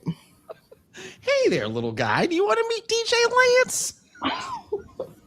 Do you want to sit on my shoulders? Fuck that nigga. Wow. You wanted the North case? It's so funny because I think we're the only ones who ever talk about him anymore. I think he's underground. He went to juvie or something, and he came out. He finally had a growth spurt, Oh, wow. so his voice changed a little bit. Yeah, I'm sadly still following a lot of that N-word stuff. He looks like I a have. biker now. Before we go, I do have to tell you this. Uh-oh. Prim is back. Remember that guy Prim's Hood Cinema? He's like the young dude that would go back and watch the 90s hood movies. Vaguely. He says he was in jail for 6 months, so he couldn't make the little shorts. But he has one. You remember that horrible movie Malibu's Most Wanted with Jamie Kennedy, where he's doing like a minstrel kind of blackface without the blackface thing that most people in hip hop do. But because he has a little title for all the movies that isn't the actual title, and he said he calls Malibu's Most Wanted Adam 22's backstory. I fucking fell out, dude. I fell right out because I was like, that is so that dude in a nutshell. In a fucking nutshell. How do you go from being a BMX rider to, literally getting people murdered because they went on your podcast? He's running out of real estate on his face and the rest of his body. Oh my God. He just becomes more of a degenerate every year. Yeah. Jesus Christ. We drift further and further away from the Lord's light every day. There we go. Every day. You need the Brazzy and Too Slimmy collab. Oof. You want the earth to shake, don't you? That is why I asked Varn. I saw this cat video of they do different states. This account, they do different states, and they like express different parts of the state through cats doing stuff. And I saw one for Utah, and when they got to Ogden, it was like all hood, and I was like, "What's going on?" I showed it to Varn. I was like, "Yo, what they be doing in Ogden, yo? What they be doing over there?" My dad is black.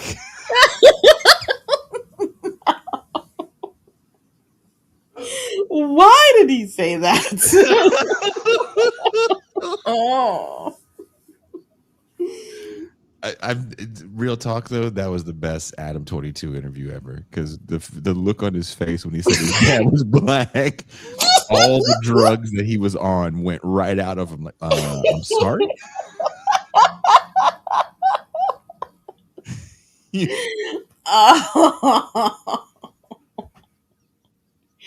was very, very thrown off. Someone said Ogden is where all the unfaithful cat wife videos are made. Meow, meow, meow, meow. Oh. Between dramatic animals and now these cheating fruits.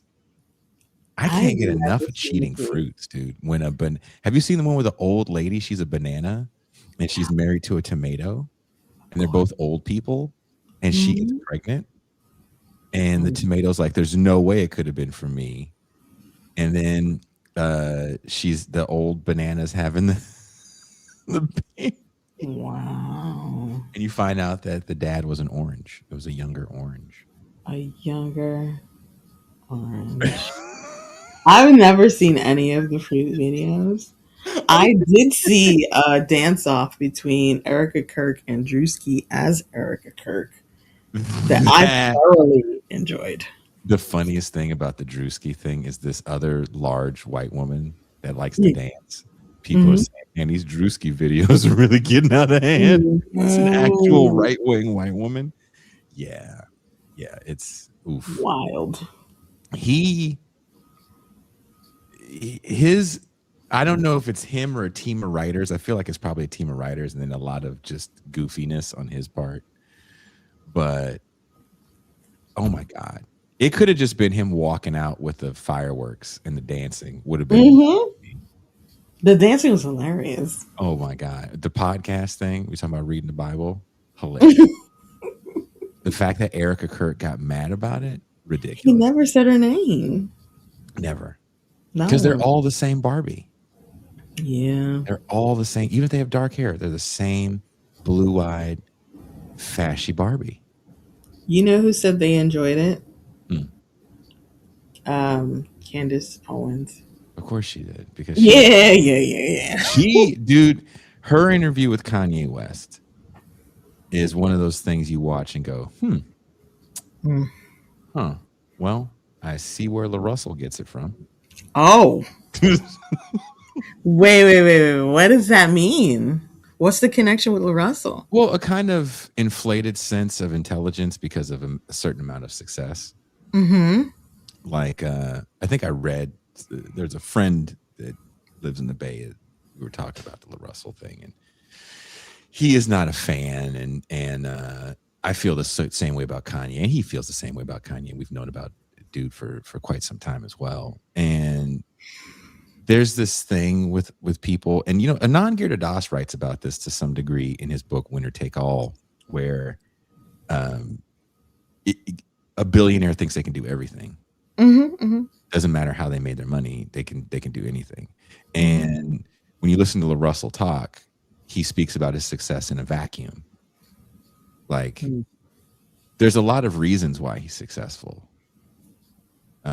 His look helps. He's kind of looks like a fun-loving uncle, like a fun-loving Uncle Remus. He's always smiling and dancing with the children that are white. And I think that helps. I think the timing helps. Again, nothing happens as simple as where there's like a science to it, right? If you just do this many times, then you'll hit the same kind of success that I hit. Like, there's a lot of factors involved. And Kanye is similar in that regard when it comes to his quote unquote genius. Sometimes timing is a factor. It's how you came up and the access you had to a certain amount of things, and they ignore all that. And it's just about their grit and greatness. And then after that, everything they say has to be listened to because they're successful. So it becomes this thing where people go, well, I'm going to listen to a person that made $1 million before I listen to a person that doesn't have any money. It's like, all right, I get it. That's how you want to see the world. But you got to ask yourself, how did that dude make $1 million? Sometimes people get lucky. And you're talking to a person that just got lucky, especially artistically. It's just luck. I wasn't the biggest fan of the interview with Shia LaBeouf that Andrew Callahan did right after dude got out of jail. But there's some pretty interesting candid moments that he got in that interview. And I think one of them, the best, was Shia LaBeouf saying that he kind of got a lotto ticket with the first successful show that he did on television. And that opened a door for him to continuously get work. And it is a lottery sometimes. It's not about just talent. Luck has to play a role. And when we talk about like real success, right? Like fuck you money, household name, that stuff isn't easily replicated because it's winning a lotto. You're part of a 1%. And sometimes these guys don't acknowledge that, and they act like they didn't get lucky. That's because they manifested it, Jason. They held their crystals and they recharged them in the moonlight overnight. And then they made a vision board. It's important to know how to manifest on the physical plane, Jason. Apparently, I'm really bad at it. Even you can. I've been manifesting not being homeless, and so that's been paying off. It sounds like it is paying off. It got a little dicey last month. Oh, look at you all showered up. You all showered up today, though. A little dicey. But yeah, LaRussell does have strong Kanye vibes. I thought You were saying like they knew each other or something. But he Oh, has very strong Kanye vibes, and it's really gross and weird. Can't tell me nothing. A lot of people will let you get away with that if you're rich and famous, mhm. but he's not really that. Um, But he got a certain amount of fame through virality. And to say, this is how you do it. I did this many times and then something broke for me. It's like, dude, sometimes it's fucking luck.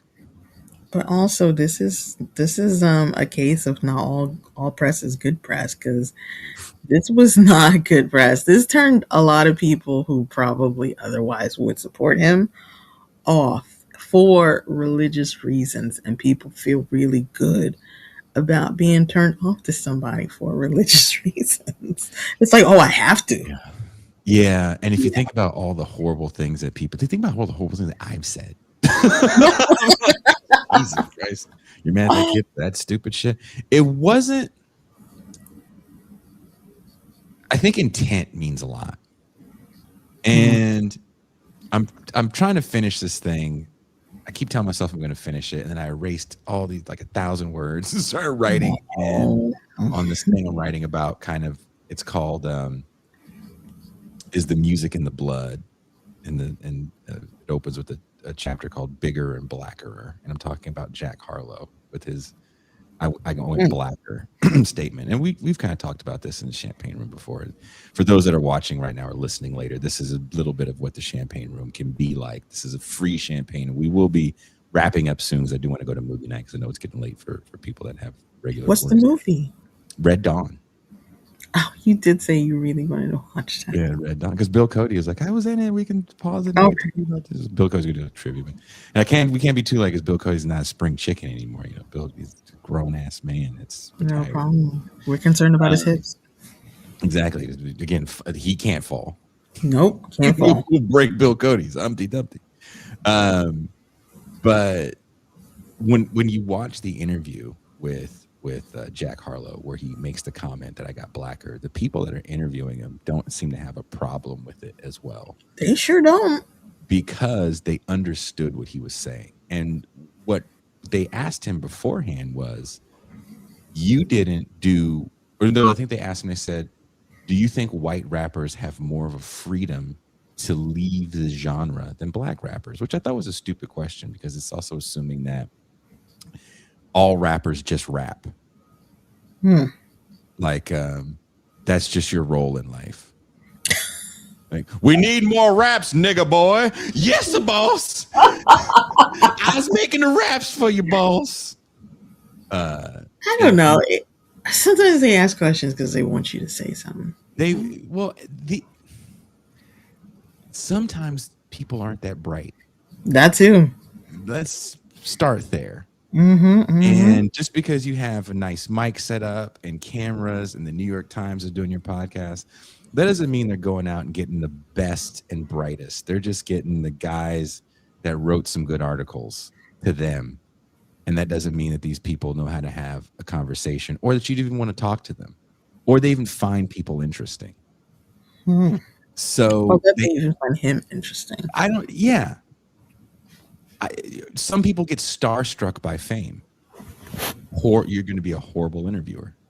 Anyway, they asked that question, and Jack Harlow goes, let me think about that for a second. He didn't have an answer for that. And then they kind of ramble on about white rappers doing other things, going country. And they're like, you didn't do that. He goes, no, I didn't. I got blacker. And they're like, yeah. Because doing the R&B thing, and from the 90s perspective R&B thing, they're like, well, he definitely doubled down and didn't do the Post Malone. He didn't do the Kid Rock. Yes. They understood what he was saying, but I think both of them had a sense of, but you don't say it like that. Yeah, and they were like, they did kind of go, oh, yeah, It's good. All right, blacker it is. Yeah, we're gonna roll with that. Grave there, Jack. it's so weird because, they're grown men. They definitely were like, I mean, yeah, but nah. And dude went on about his album and the things that he did and the producers and the sound and what he was going for. But we forget that when you think about, and I write about this in the piece, and there's a book that came out, I forget what it's called, but I did hit up the author to try to come on the show. Something called like Around Midnight or something. I forget about the title. But there's a relationship that musicians used to have because everyone was making a similar kind of music, but the categorization, what we're going to call genres, was different. Not because it was sonically different, but because it was made for different audiences and that you didn't want to cross pollination. So Elvis does rock and roll and Little Richard does R&B or race records. It's the same music. We have to call one thing and one thing the other. And there's this assumption that, especially if you watch a movie like Sinners, right? It's probably the best scene in the movie as far as it being beautifully shot, very well orchestrated, especially when you find out the logistics of how they shot it. But the scene where the Sammy character is playing the guitar and all of the spirits back to Africa are coming down. So it makes you believe that all of these things derive from blackness, and there's a eugenic quality to being able to make this music. And that's horseshit. And one of the most famous civil rights songs that isn't necessarily a civil rights song, but it comes out during that time, is A Change Is Gonna Come. Sam Cooke's Change Is Gonna Come. And you know what inspired him to write that song? I just found this out in doing the research for this last night. Bob Dylan. Bob Dylan. And you know what inspired Bob Dylan? What? A slave song. So Blowing in the Wind, which is the song that Sam Cooke gets inspiration from, is inspired by the slave song, and Sam Cooke actually covers Blowing in the Wind because he was so blown away by the song. Right. And there's a lot of cross collaborations. We talk about this on the show all the time. Michael Jackson's Thriller. A lot of that is written by white guys that play rock music. So these ideas that this sound comes from the inside and it's black pain through the trauma from generations past. It's like, that sounds good to sell records. And that's what you say to sell records because it becomes authenticity. And what Harlow was trying to say was, I'm doubling down on the authenticity. And I'm not trying to cash in on my authenticity like my predecessors have done. And I'm not saying that this was a smart thing for him to say, much like LaRussell. These guys aren't the brightest tools in the shed. But there's a way we should understand this. And people forget about how the minstrel show has to work for the authenticity to play out. Especially when it comes to quote unquote black music. I've been doing music since I can remember. And when I started taking it very seriously, I had to start doing press. And never when I was doing press, when they asked me, what was your inspiration for this new album?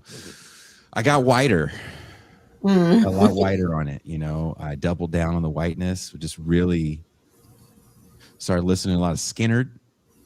And, you know, Gregorian chants. You know, I ate mayonnaise. You ever eat mayonnaise straight? Just eat mayonnaise. And I watched a lot of American Bandstand. None of that Soul Train shit. So Mayonnaise, no sandwich. All the white things that you did. Golf, no caddy. Milk, no cereal. Whole milk. Just have to say the whole word. Whole milk. Yogurt, no flavors.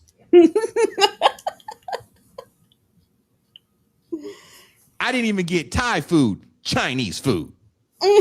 Wow. Like, never have I said that.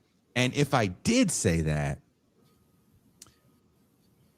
I'm sure the interviewer would have been like, I'm sorry. What was that?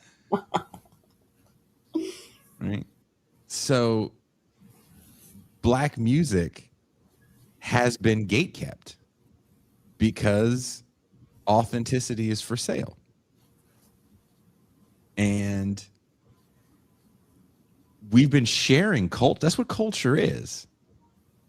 But if you think that you're the Romans and no one can touch it, you better not do this. Like, well, you can't get greatness. You can't get Thriller if that's the case. If everybody has to pass your test to work with you and then color within your lines. I have always thought that those are kind of formulations regular people come up with. Like, if you're an artist, I think you understand the collaborative nature of art. But I think other people leverage art for their arguments, and they don't know any artists or really like them like that. The art is like in the background for them. It doesn't live in their lives in that way. And if they actually knew artists, then they would know like the nature of the artist is to collaborate and understand or seek to understand in a way that a lot of other people don't.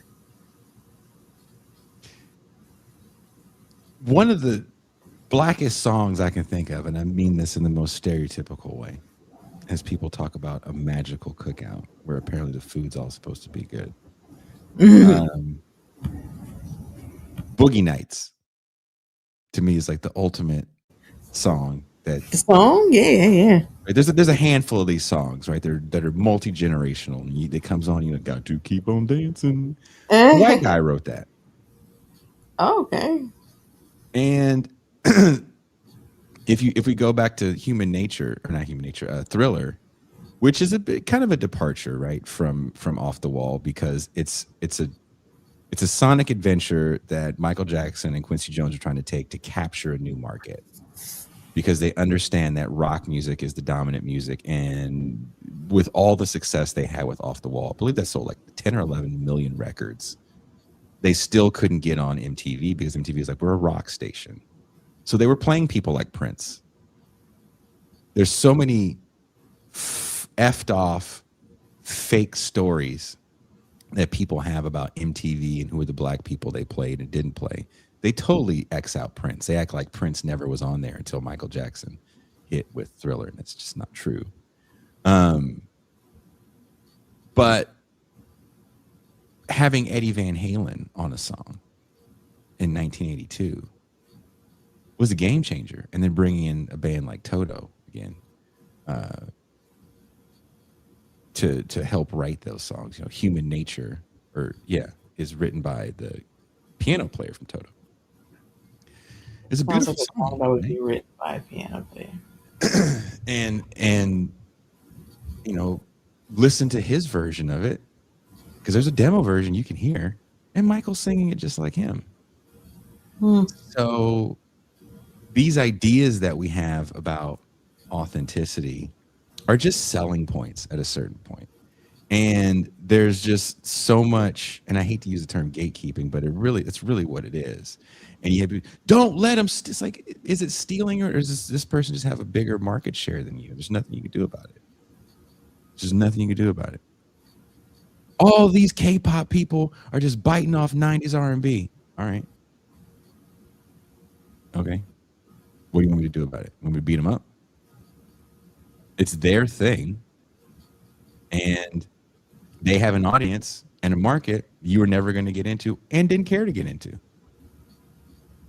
And now you're mad because culturally it's dominant right now. Were you getting a cut of B2K's money? Mm. Was this cultural trickle down hitting your pocketbook as well? I mean, so maybe it's that I always get this wrong. The Jared Ball theory, the black money myth, whatever. Yeah. Yeah. So there is an idea that this is going to trickle down to the masses somehow. And yeah, I think some people are upset that they're not going to get a check. Cut the check, nigga. Both the Koreas. Cut me a check. All our shit. It's like, how did it affect you? You got 2 Koreas. Both of them cut the check. How did it? Like, I always wonder, like, how did it affect you? Milli Vanilli are 2 black dudes, and a white dude stole from some other black dudes from Baltimore and put that whole thing together. So, didn't affect anybody's pocketbook at the end of the day. It didn't affect. Blame it on the Rangers. Blame it on the Rangers. Look, who did it affect other than Milli and Vanilli? Girl, you know it's girl, you know it's girl, you know it's. Who got, other than Milli and Vanilli, who got hurt? Dance music didn't get hurt. Dance music continued. Yeah. To this day, it's still not crediting the actual singers. Nothing changed. Some kid got upset and threw his cassette in the garbage. Yeah, did he really? I can't listen to Milli Vanilli. I found it as old niggers. Oh, I had a friend who we don't use that kind of language. Don't call them old. Nice. I had a friend who threw away her TLC cassettes because she dated a scrub. No, because Lisa burned down a house. That's what T-Boz said. Lisa burned down a house. Wow. It wasn't her house? I was like, why does this bother you? And wasn't she getting her ass kicked? I mean, those are the nuances I guess you don't know about when you're 11. Nuance? It was part of the reason why she burnt the house down. She burned the sneakers. But yeah, my friend was like, you're not supposed to burn down houses, I guess. I don't know. She's a bad role model. I don't know why. I to this day, I don't understand why people do things like that. That's like the steamrolling the CDs. Yeah. Yeah. The records. That's so the story is, it wasn't the first time she had lit his stuff on fire. Mm-hmm, mm-hmm. And he was a bit of a philanderer. He was a former football player named Andre Rison. And the house he had was one of those McMansions with one of those cheap bathtubs. Mm-hmm, mm-hmm. It wasn't like a real porcelain bathtub.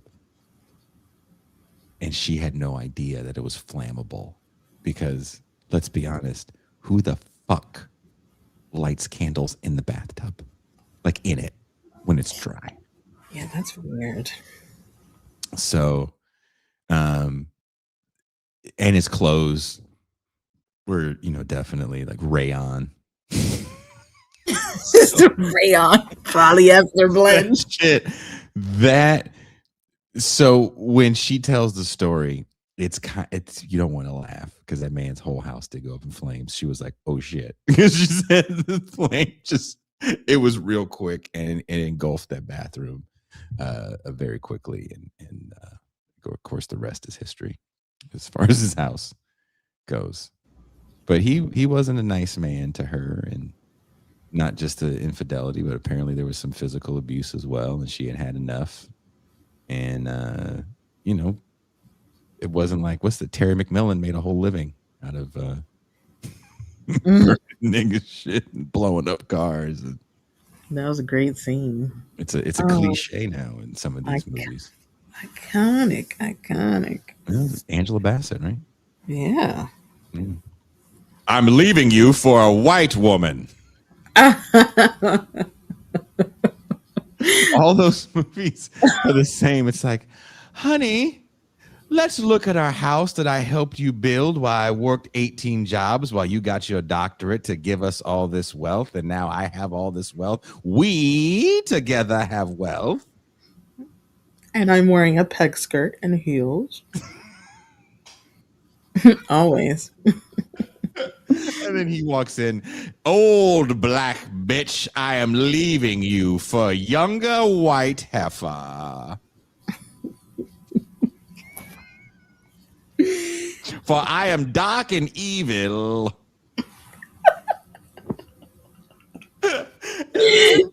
He says some ridiculous shit. I cannot be seen with a negress such as you with crow's feet and your edges. Your lace front is trash. Heather has real hair. I run my fingers through it. We go to the pool.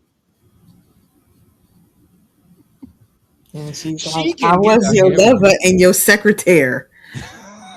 It's like this, just the most sinister, evil shit anyone's ever said to anyone. And you're like, man, they really, oof. Was this your inner monologue there? Wow. I don't know anyone. I'm sure someone has said some horrible shit like that to somebody, but Jesus Christ, most niggas just try to lie. Most niggas want to live a dual life as long as they can. They're not walking in the fucking living room like Darth Vader. But, yeah. I'm assuming you've never had that happen to you. No. can't say I have. I've not set anything on fire of any dude's possession. But I think back then people didn't understand like abuse. They were just like, well, it is what it looks like. I don't know any details. Here's my judgment. It is.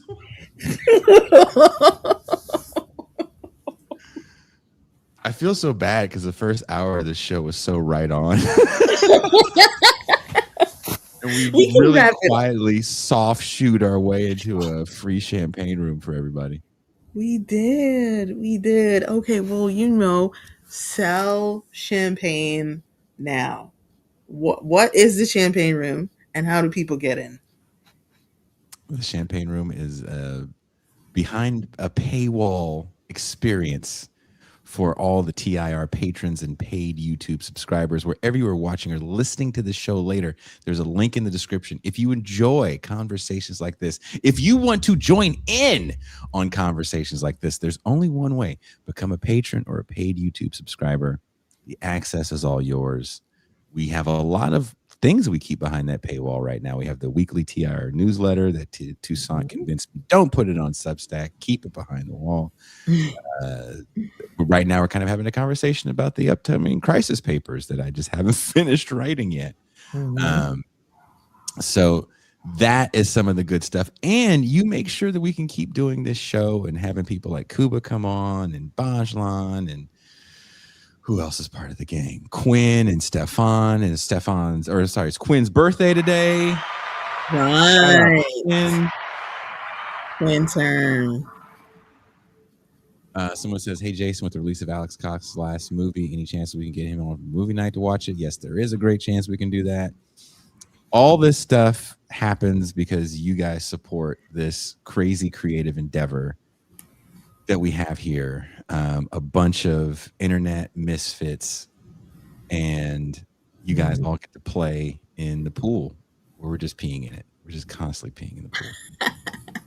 Well, I want to say also, when you become a patron, you get access to the movie nights, which I am making you late for, I guess, right now.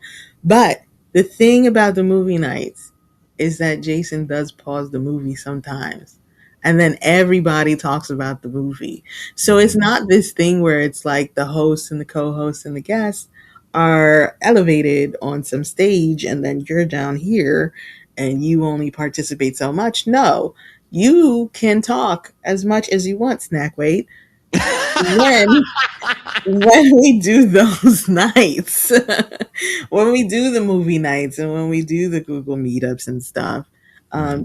you can talk as much as we do, and we really enjoy hearing what you guys have to say. Yeah. And it's just a mutual conversation zone. The movie night has turned into the post movie hang with your buddies. And it Hmm. becomes anywhere from 9 to 15 to 20 people rapping about a film, which turns into a rap about life and capitalism and this, that, and third, and relationships. And it's a beautiful thing for someone like me that's quite disconnected from my loved ones living so far away. And I just love the interaction with everybody that watches the show. It's a lot of fun. So a movie like this, which is not as serious as some of the movies we've been watching, but I will say we watched Invasion USA after Ryan Zagraf came on to talk about Chuck Norris, and he Mm. had to talk till like midnight. It was Mm. nuts, but we have to keep that to a minimum because that next day I had a fresh hell with Cuba. Yeah. I'm trying to get the gains going, Toussaint. Trying to get the gains going. These guys don't understand. I'm almost, do a show just jean jacket, no shirt. I'm almost there. All right. So anyway, I want to say two things. Super happy for you. I think that's super dope, as fuck as Flex said. Um, but I want people to know that also when we do the Google Meets and we do the movie night, if you're a bit bashful, you don't have to turn your camera on. But some people do turn theirs on and you get to see what people in the chat look like, which is cool. But also, there's a chat in there too, so you can contribute by putting your words in the chat as well, or you can just do your voice. So you can still, engage with us even if, you're on the lam and you don't want anybody to know where you are or what you're doing. And what was the other thing I was going to say? We are almost at 20K subscribers. We are. If you are listening to this right now, you're not subscribed, technically you're stealing. You you only have to pay by hitting the subscribe button. And if you're already subscribed, double check to make sure you're still subscribed because YouTube unsubscribes people just for fun. They be hating. They some Yeah, haters. they definitely do it for funsies. We're 140 away. Before the show started, we're 140 away. We are very close, and yeah, I want that. I want that. Have you seen some of these idiots who have all of these subscribers? How did Oh they get God. those? What the hell, man? We're really putting it out there. Jason's getting gains for you. Gains He for wants to y'all. wear he wants to wear a denim jacket like Debbie Gibson for you. Bedazzled denim jacket. Electric youth. Fucking love Debbie Gibson. I was more of a Reclaim guy. reclaim that sign in the chat has been saying this to me all night, and I don't know what I'm doing to trigger him saying that. Um, I don't yeah. know. Maybe What he's the drunk. F, MToussaint? And he spells my name wrong every time. Kushlik says 19.8 thousand. The average cost of a Hasan Piker outfit. Yes. Okay, Coconut. Thank you, fellow WBAI pledge head. I actually did volunteer at WBAI and I used to go there all the time. I left WBAI. I was just at their office a little while ago. I I had like to use the bathroom. But yes, I went to their school of pledging. I promise I won't continue on too much longer, but I just want to say that, like, I mean, the closer we get to 20K and then surpass 20K, the closer we're going to get to Jason getting a plaque. And I really want Jason to have a plaque Oh, because behind me? I think Jason deserves a plaque. I would say I would And mail it to you so you'd have to at least show the plaque. I think we all have to mail it to each other so we can each touch it once and then mail Yeah, it back here. the Stanley Cup. Yeah, it's got to spend at least a week at everybody's house. There you go. I mean, so yeah, let's get us there. Let's be proactive, lefty listeners. You know it's hard for a leftist channel to make any kind of gains. Oh, Jesus. Plus we're Negroes. Plus we're inappropriate at times. If you like inappropriate Negroes on the left, then tell a friend about what we do. That'd be awesome. Subscribe, hype, like, become a patron. Do all the things. It's not easy putting on a show on the left. We just don't have what the right has. And you as a leftist, as a person who enjoys this kind of entertainment, education, whatever, discussions, um, then you need to be more proactive than people on the right do. You just do. You need to be this person. And when you watch other leftist media, you need to be proactive when you watch their stuff too. That's what it's going to take. If you actually like us, if you like any of this stuff, this it's free. This is you have to feed the algorithm what it likes just to keep us around. Reclaimed has been running this joke for probably about a year now because I made the comment that people always ask me where's the link to clips, right? So even on main shows, he'll say where's the link. And one day I was actually doing some research work, and I sent him a link to something I was looking at.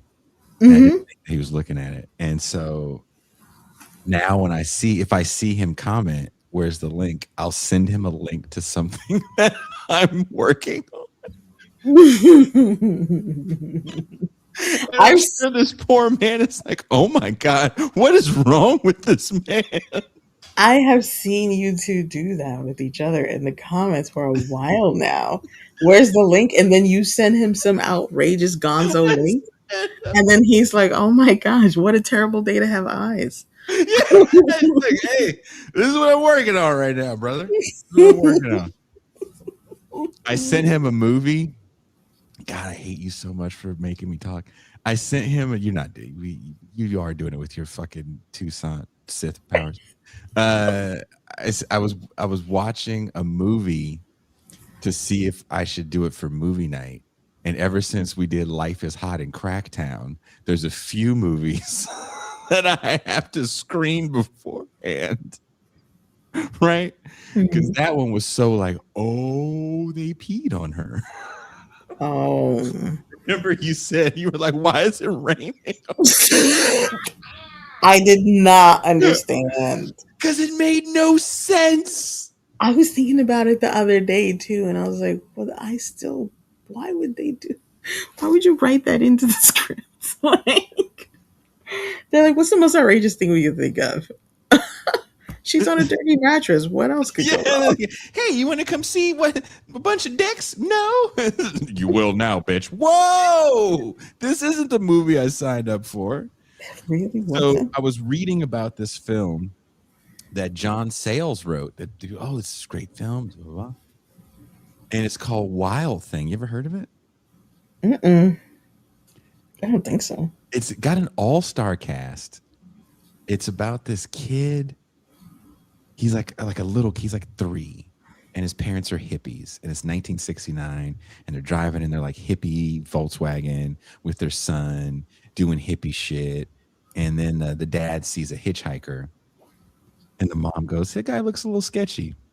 And the dad goes, oh, too late now. We decided to pull over. He'll be fine.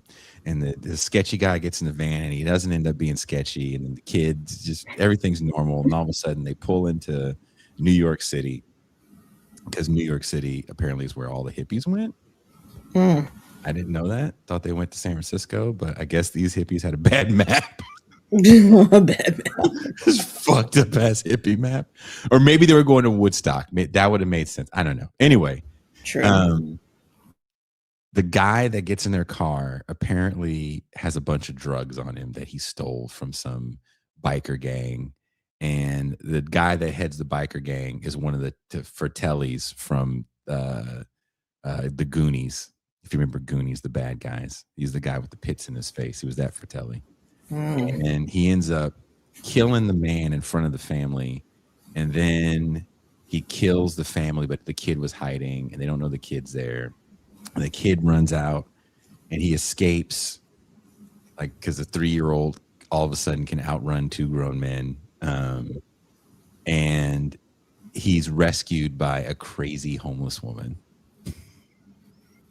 Oh, okay. So he becomes an urban Tarzan. As you do. As one does. And of course, there's black natives, right? Of course. They all talk like, "Say, Jack, this the bad side of town." "Oh, you a white lady. What you doing in the bad side of town? Didn't you hear the music?" The bad side of town, which we are in right now. "Oh, no, here come a white lady on the bad side of the town." Tony says, "You say John Sayles?" Yes, John Sayles. Yeah, that John Sayles. Brother from another planet, John Sayles. So I'm trying to watch this movie, and Reclaim goes, "Where's the link?" I was like, "Oh, motherfucker, here it is." Oh, well.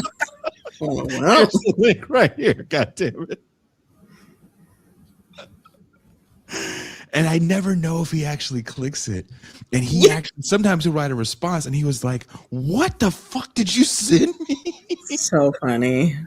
And I was like, "Hey, I haven't finished it yet, but I got as far as like, they were trying to initiate a young kid into the gang, and I'm looking at the clothes that they're wearing, and I'm like, dude, how cheap was leather in 1987? These kids got leather wristbands, leather vests, fur shit on, leather hats to the side. I'm like, these niggas is fly." Gross. How? Nasty. You know that's how you was dressed back in 1987, going to grade school. Definitely not. Cree Summer is in this movie. Cree Summer is in it under her real name, Cree Summer Franks, and it's just, the movie's ridiculous, but they tell this young kid, "Say, Jack, you got to stay here in the bad side of town. You better watch out for the wild thing. They say the wild thing eats niggas alive." This is from 1987. McRub says, "Were they the Furious Five?" Just every black person in this has the dopest outfit. I'm like, man, the costuming for New York. Like, have you seen pictures of New York in the 80s? Pascal did not dress like this. No one had a ducktail in this movie. He's the king of Levi's. No. Lee. And so there's a Kathleen Quinlan is the white lady, and she's supposed to be working at a youth center. That's how it works. Right? You got to work at a youth center, and there's got to be a youth center that is a religious place. And "I'm looking for the youth center. Can you please direct me there? I'm from out of." She actually goes, "I'm from out of town." Tee. Which is exactly what you want to announce. It's like that scene in Coming to America where Eddie Murphy proclaims his presence in New York City. That's what she did, but being lost. "Excuse me, Denzians of NYC." Yeah, so I was trying to preview that for a movie night, and Reclaim got the early copy. He got the early view, and I think he won't be asking for any more links. Tony has a question. Tony says it's a satire. No, Tony, it is a urban Tarzan. And Kathleen Quinlan's character's name is Jane. Oh. And what was Tarzan's pet's name? Chopper. I'm looking at the list right now. Father Quinn, Rashid. I don't know. What was his name? Tarzan is a cheetah, remember? So, Cheetah. of course, the guy's not going to have a cheetah in New York City, so they give him a cat. I don't have time. So he has like a house cat is like his cheetah. Don't have time. I don't Ridiculous. And yeah. You know the Hotep say Tarzan is racist. Because how you going to have a white man be the king of the jungle? We know who the king of the jungle is. That is Lions. Well, yeah. But yeah. I'm like, do you really want to have Tarzan be a black man? I don't know. I think you wouldn't like that either. Yeah. The things that motherfuckers want, like, okay, there you go. Tarzan's a black man. We called him Black Panther. There you go. You had it. You win. You win. You get to fight all your battles in the jungle with spears on the backs of animals and have gorilla people be your enemy. Black Panther. Panthers are already black. Like, fuck, love that shit. I'm going to finish the film, but tonight we have to go watch Red Dawn. Go watch Red Dawn. You don't want me to watch Red Dawn. You're preventing Red Dawn. I feel like, yeah. I'm sorry. I'm sorry to Bill. Bill's in there. I don't have time, Jason. Mm-hmm. My hip.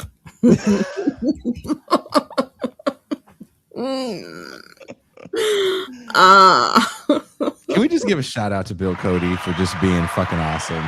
He is awesome. I really appreciate Bill. And Bill is one of these people that if you meet Bill, he'll help you out. He's helped Bert out. He's just a good guy. Really? He spotted Bert at the gym. Bill's a good guy. Yeah. His name is Bill. For the most part, you can trust Bill's. Can you trust Spike Lee's dad? I can't believe his dad's name is Bill. Bill, yes. His name is Billy. Yes, you trust Bill Lee. His name is Billy. I'm done. I'm done. Guy. Weird. Bill Cody is already asleep. Someone said that me and Ben, I could have had 1 million views if I titled that video that me and Ben did about hair metal. If we called it Black Guy and His Jewish Friend Listen to Hair Metal for the First Time. That's funny because I thought of us doing a show of Pascal trying Japanese snacks for the first time. Nice little reaction show. That's what people like, right? You know what we should do? We should do a fake show where we act like black people that cook stuff and then we eat white people food. What's that mean? And don't you already do that? According to the black people on those shows, no, they don't. Well, you eat raisin salad. Wow. Carrot, a lot of millions of people eat salads with raisins in them.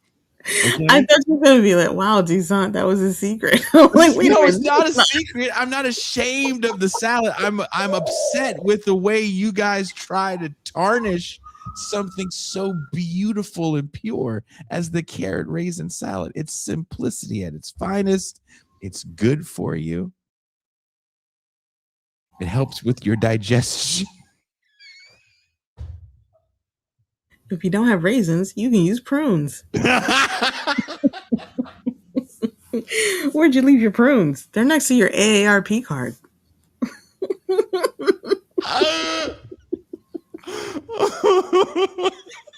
Kush looks at millions of people from northern Sweden.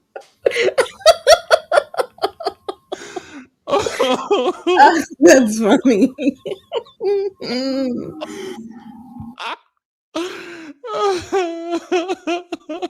That's funny. Look, dude, there's nothing wrong with carrot raisin salad. But my favorite thing is, and that's not my favorite thing, but there's a person that comes on this show who shall remain nameless that likes this way too much and sends me these videos to the point where I leave him angry messages. Oh. It's the videos like black people, and it'll be like a black person, another ethnic person and a white person, and they all make the same dish. Let's say it's fried chicken or something, right? Mm-hmm. And every black person says the same fucking thing. I season my food. Yeah. Everyone does. Like, who the fuck doesn't? Like, really, who the fuck doesn't? Like, when did you go to someone's house and had a naked piece of chicken? Just butt naked ass piece of chicken. That lady, Josh and his mom, they don't season it. Josh.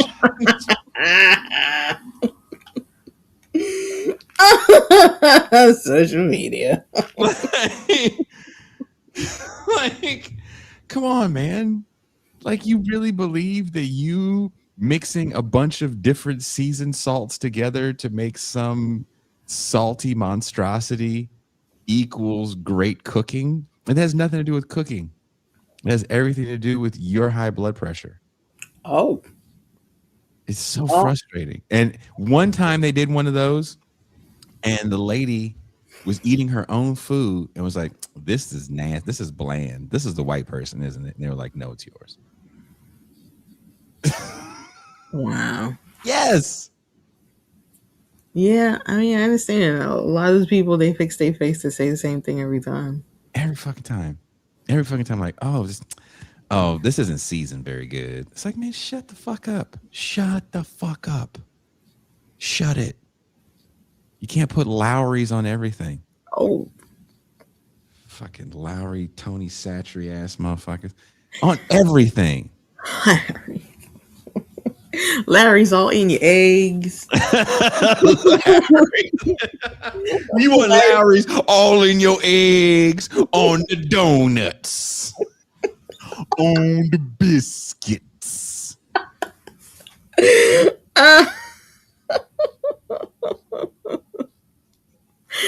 So stupid. I'm Suge Knight. Every time I see niggas cook, I turn into Suge Knight. If you want Lowry's everywhere but where it's supposed to be, all in the videos, all up in the cooking videos, all come to Jason's house. There you go. I'm waiting for you to start your cooking channel. No, you guys don't know this, but Jason likes cooking in front of people and in front of cameras. And he has black gloves like OJ. I do. That he cooks with. MToussaint yelled at me one day. She was like, I was like, I need to go get food. She goes, no, you can just make food at your house. I was like, I don't have time. And then she sat there and watched me like cut potatoes into French fries. Mm-hmm. fry them, make like burgers and grill onions and make a whole sauce for it. She watched the whole thing happen in like 20 minutes. This dude julienned some potatoes to make fries. He didn't cut them. He julienned them. The man who said he didn't have time. Peeled them first, right? Peel them. He's over here blanching things, doing an ice bath, cold plunge. Oh, damn. You're like, are you cutting pickles to make relish? Yes. How else do you make it? Are you pickling right now? Yeah, this is yeah. And I watch those shows and it's the same one every time.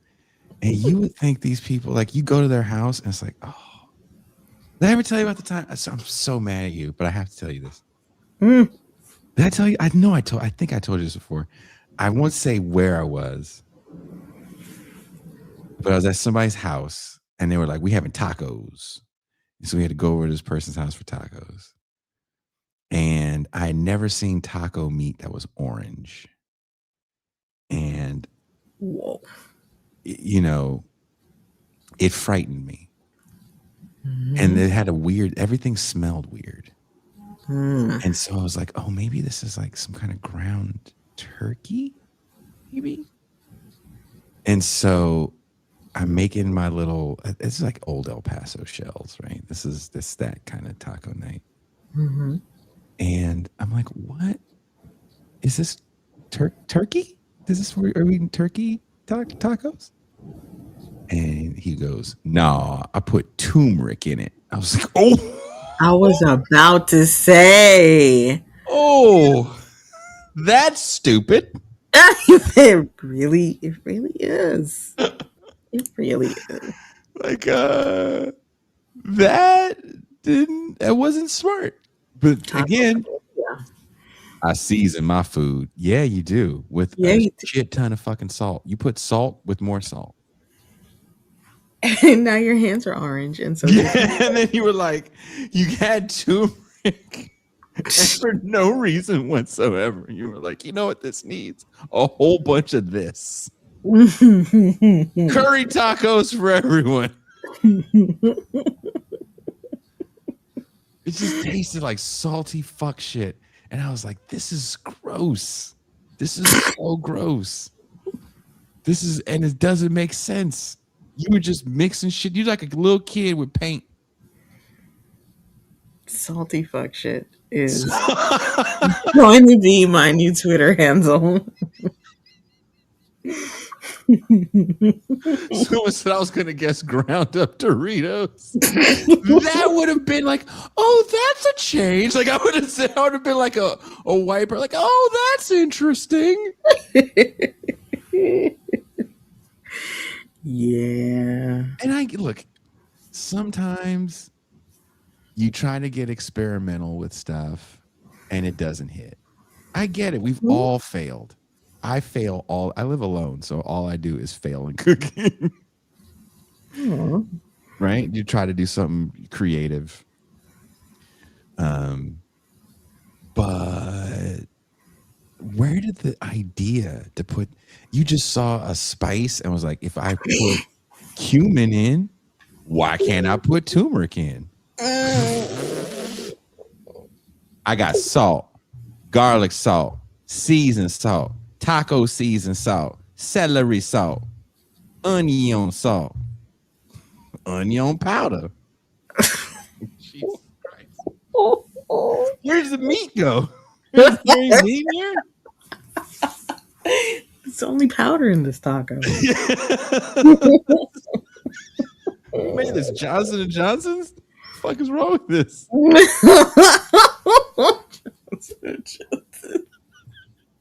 Someone says, are we red dawning or am I high? Yeah, I know. Sorry. We're just, yeah, dude. This is it's someone says it's humbling messing up your cooking. It is. It could be, look, I'm real quick to make a great pancake batter, pour that shit on my griddle, and get distracted like a squirrel. And have Cajun pancakes on one side. Outrageous. So Andrea says cream of tartar. Why not?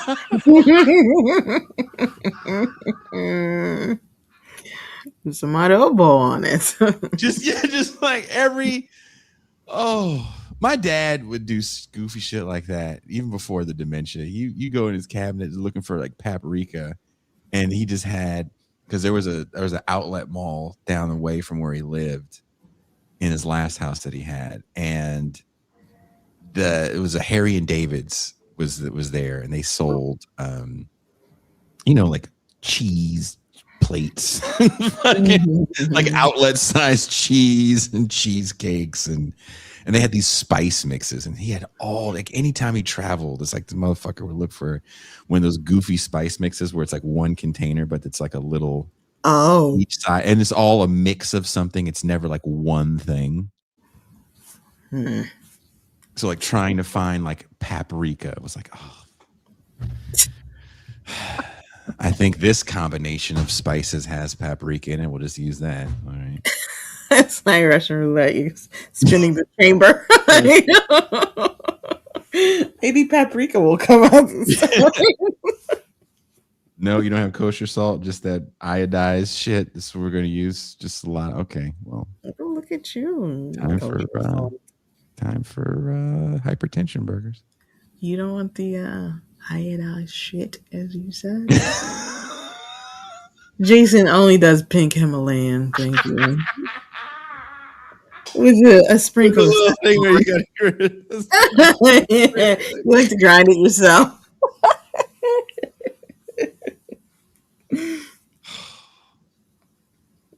It was funny. There's a woman. I won't. Yeah, it's time to go. Real quick, Connor, thank you for the super chat. We appreciate you. Connor says hypertension. That's the flavor. All right.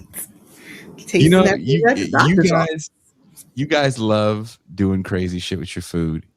You put turmeric in your taco meat. Ground beef taco meat, by the way, too. That lets you know it's real anglicized, which is fine. It is what it is.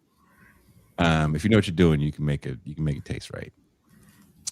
Let me know if maybe there's a little turmeric you can add and it actually tastes good. I've never added it in mine, and I've been fine. But maybe you guys know something I don't. Leave it in the comments. When you first started telling the story, I thought taco meat was code for something. And I was like, oh, we're talking about taco meat. Like literal taco meat. Actual taco meat. Okay. Connor says it tastes chalky. Exactly. How do you have chalky ass taco meat in an old El Paso taco shell? Like, how'd you fuck that up? Gross. It's not hard to fuck up.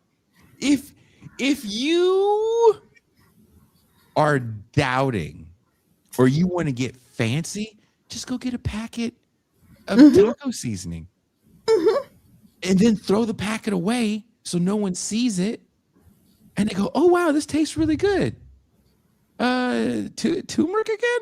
No. I did something a little different this time. You got to tell me what the secret is. Oh, no, my brother. No, my brother. Just if you do that, anyone that came to your house already knows you suck at cooking. When they know you have old El Paso taco shells. They already know that the food is not going to be top tier. Right? You're going to have some canned olives on that shit that look like a Taco Bell taco from 1984. Right? That's fine. It's fine. Just use the packet. The packet is your friend. It saves you time. It tells you how to do the cooking process. Just use the packet. And if you want to get fancy, look on the back of the packet and it'll tell you the spices that are used in the packet. And then you can, through trial and error by yourself, before you invite people over, you can try to find the right mixture of those spices to make your taco meat similar in that regard. And people are like, oh, those packets suck. Fuck right off. You've never been poor. Oh. You grew up in a house. Fuck you, both parents.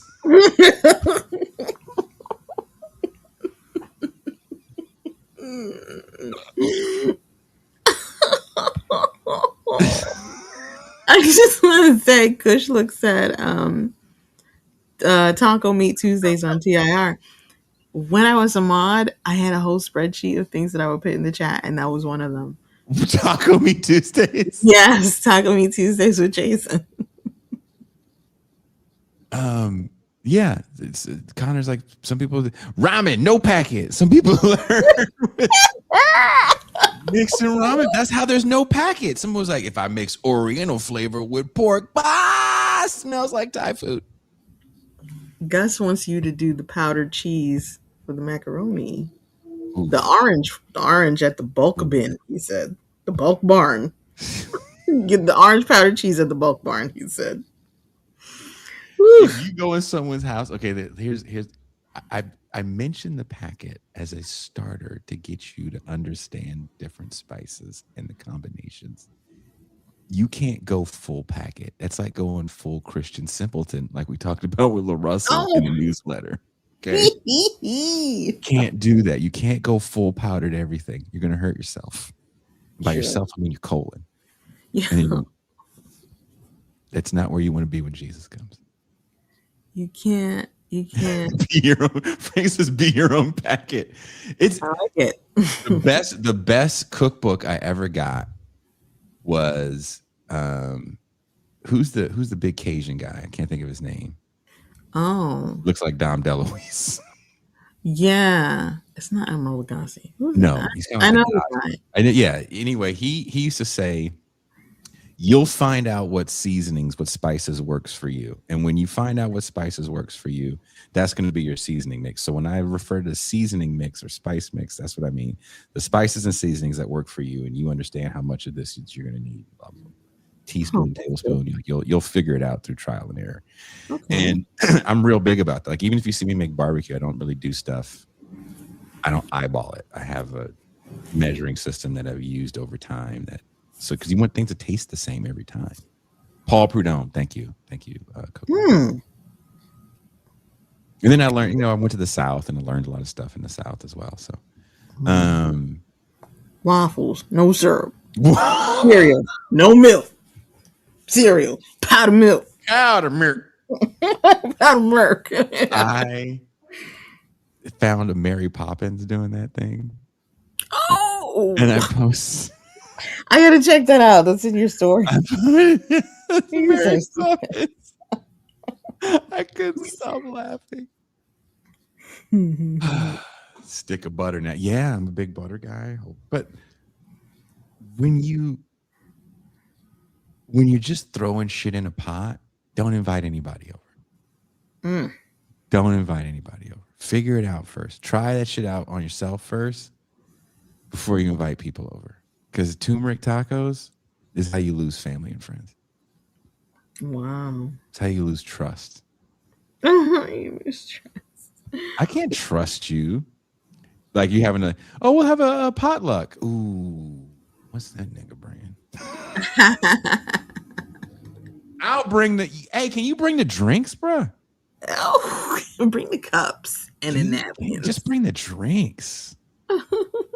Yeah, I was thinking, you know what you do well? You're a bartender. Jason, I don't drink. I know that's why you're such a good bartender. That's funny. Yeah. That's why I don't like potlucks. Why don't we have a potluck? No. Fuck you. You can't eat at everybody's house. You can't eat at everybody's house. No. Fuck right off. I know you scratch your ass when you fucking make stuff. No. With the cattail in the soup pot. Stirring it with the cattail. Just stirring it. No.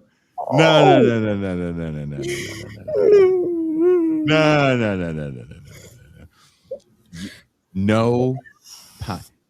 Come over. I'm making blah blah blah. Stirring it.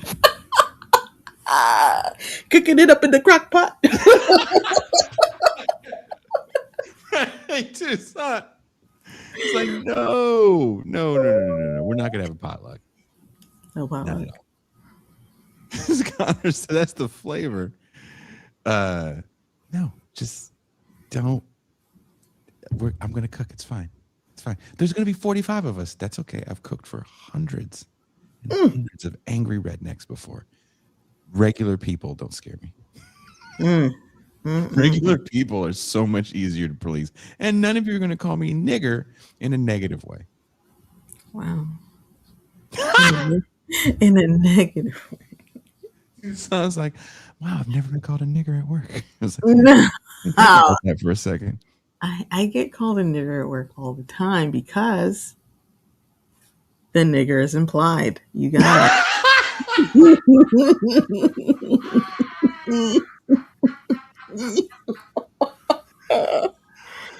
Margaret, oh fuck, stop with the slurs.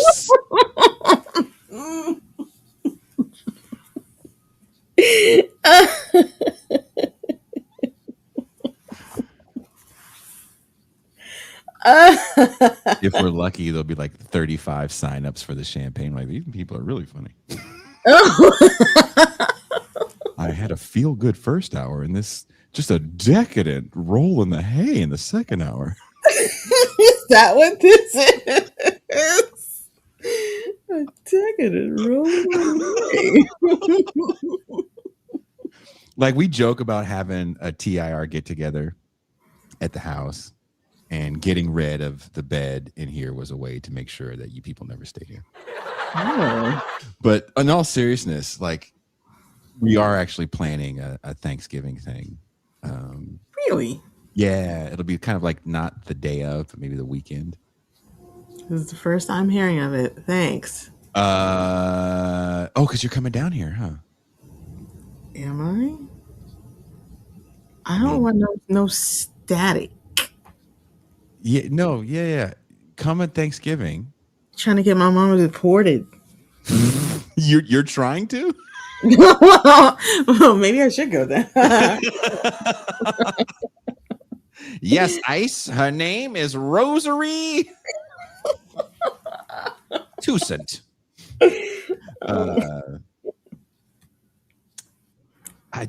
I'm so excited. I want to do like a thing we can eat outside because the weather's pretty nice here in November still, and have like a little kind of dinner party vibe. I've done a few of those here since I've been here, so I don't know how open the invitation will be because you just can't have anybody showing up to your house. Some crazy ass motherfucker that called you an asshole for the last 7 years just show up at your house. Prester John just kicks in the door like the Kool-Aid man. I was about to say Precious John coming over. Yeah, just calling me all kind of N-words. Find out Prester John's a white woman. Stop. Could you imagine? Yeah, nothing surprises me anymore. An older white woman. Yeah, like, oh, freckles. Should have known.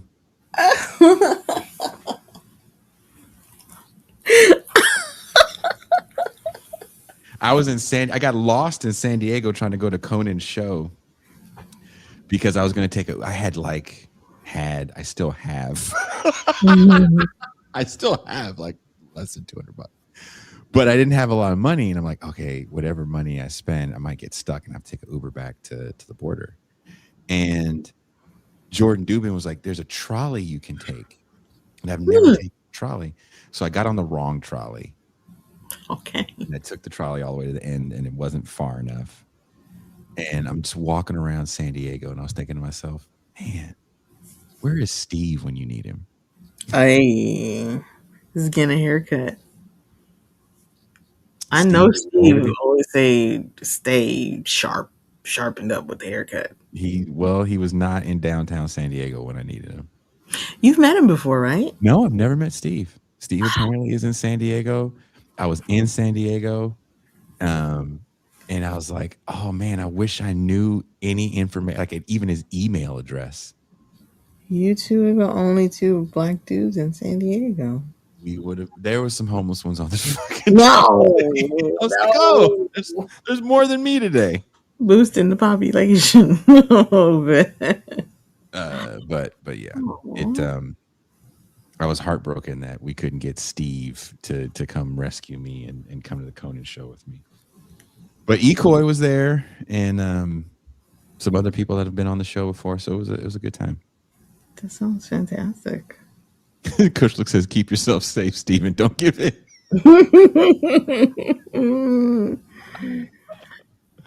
Black people are doing something. Steve want to be there, so. Someone says, what about doing Star Wars 50th anniversary in person in February? Oh, I guess that would be next year. Yeah. That would be dope. I'd love to do a Star Wars thing this year because they're showing it at the theater. Okay, we have to go. We're going to go watch Red Dawn, and Bill Cody totally asleep right now. Says, I'll bring the two. You guys are so mean. No, go rescue Bill. Can you imagine Bill just sitting there like crotchety and mad? I imagine him crying like some Kleenexes. They said they were going to be in the room. It's 8:51. Who the hell do they think I am?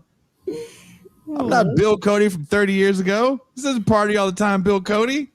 Is he on the West Coast? Bill is in fucking Georgia. I was like in Venezuela, holding up the government or something. You think Bill is sitting there with a little cash? Is with Delcy? Bill is sitting there with this little fucking beret on. He's back in Georgia. Okay. He's between Georgia and South America. It was almost midnight for him. I know, and he's not a wild party animal like that. All right, go get Bill. Okay. Thank you guys. And again, this was a free champagne room, and you're gonna get a movie night. So this is like so many shows we're doing. Impromptu champagne. Impromptu champagne room. And we are out. Out.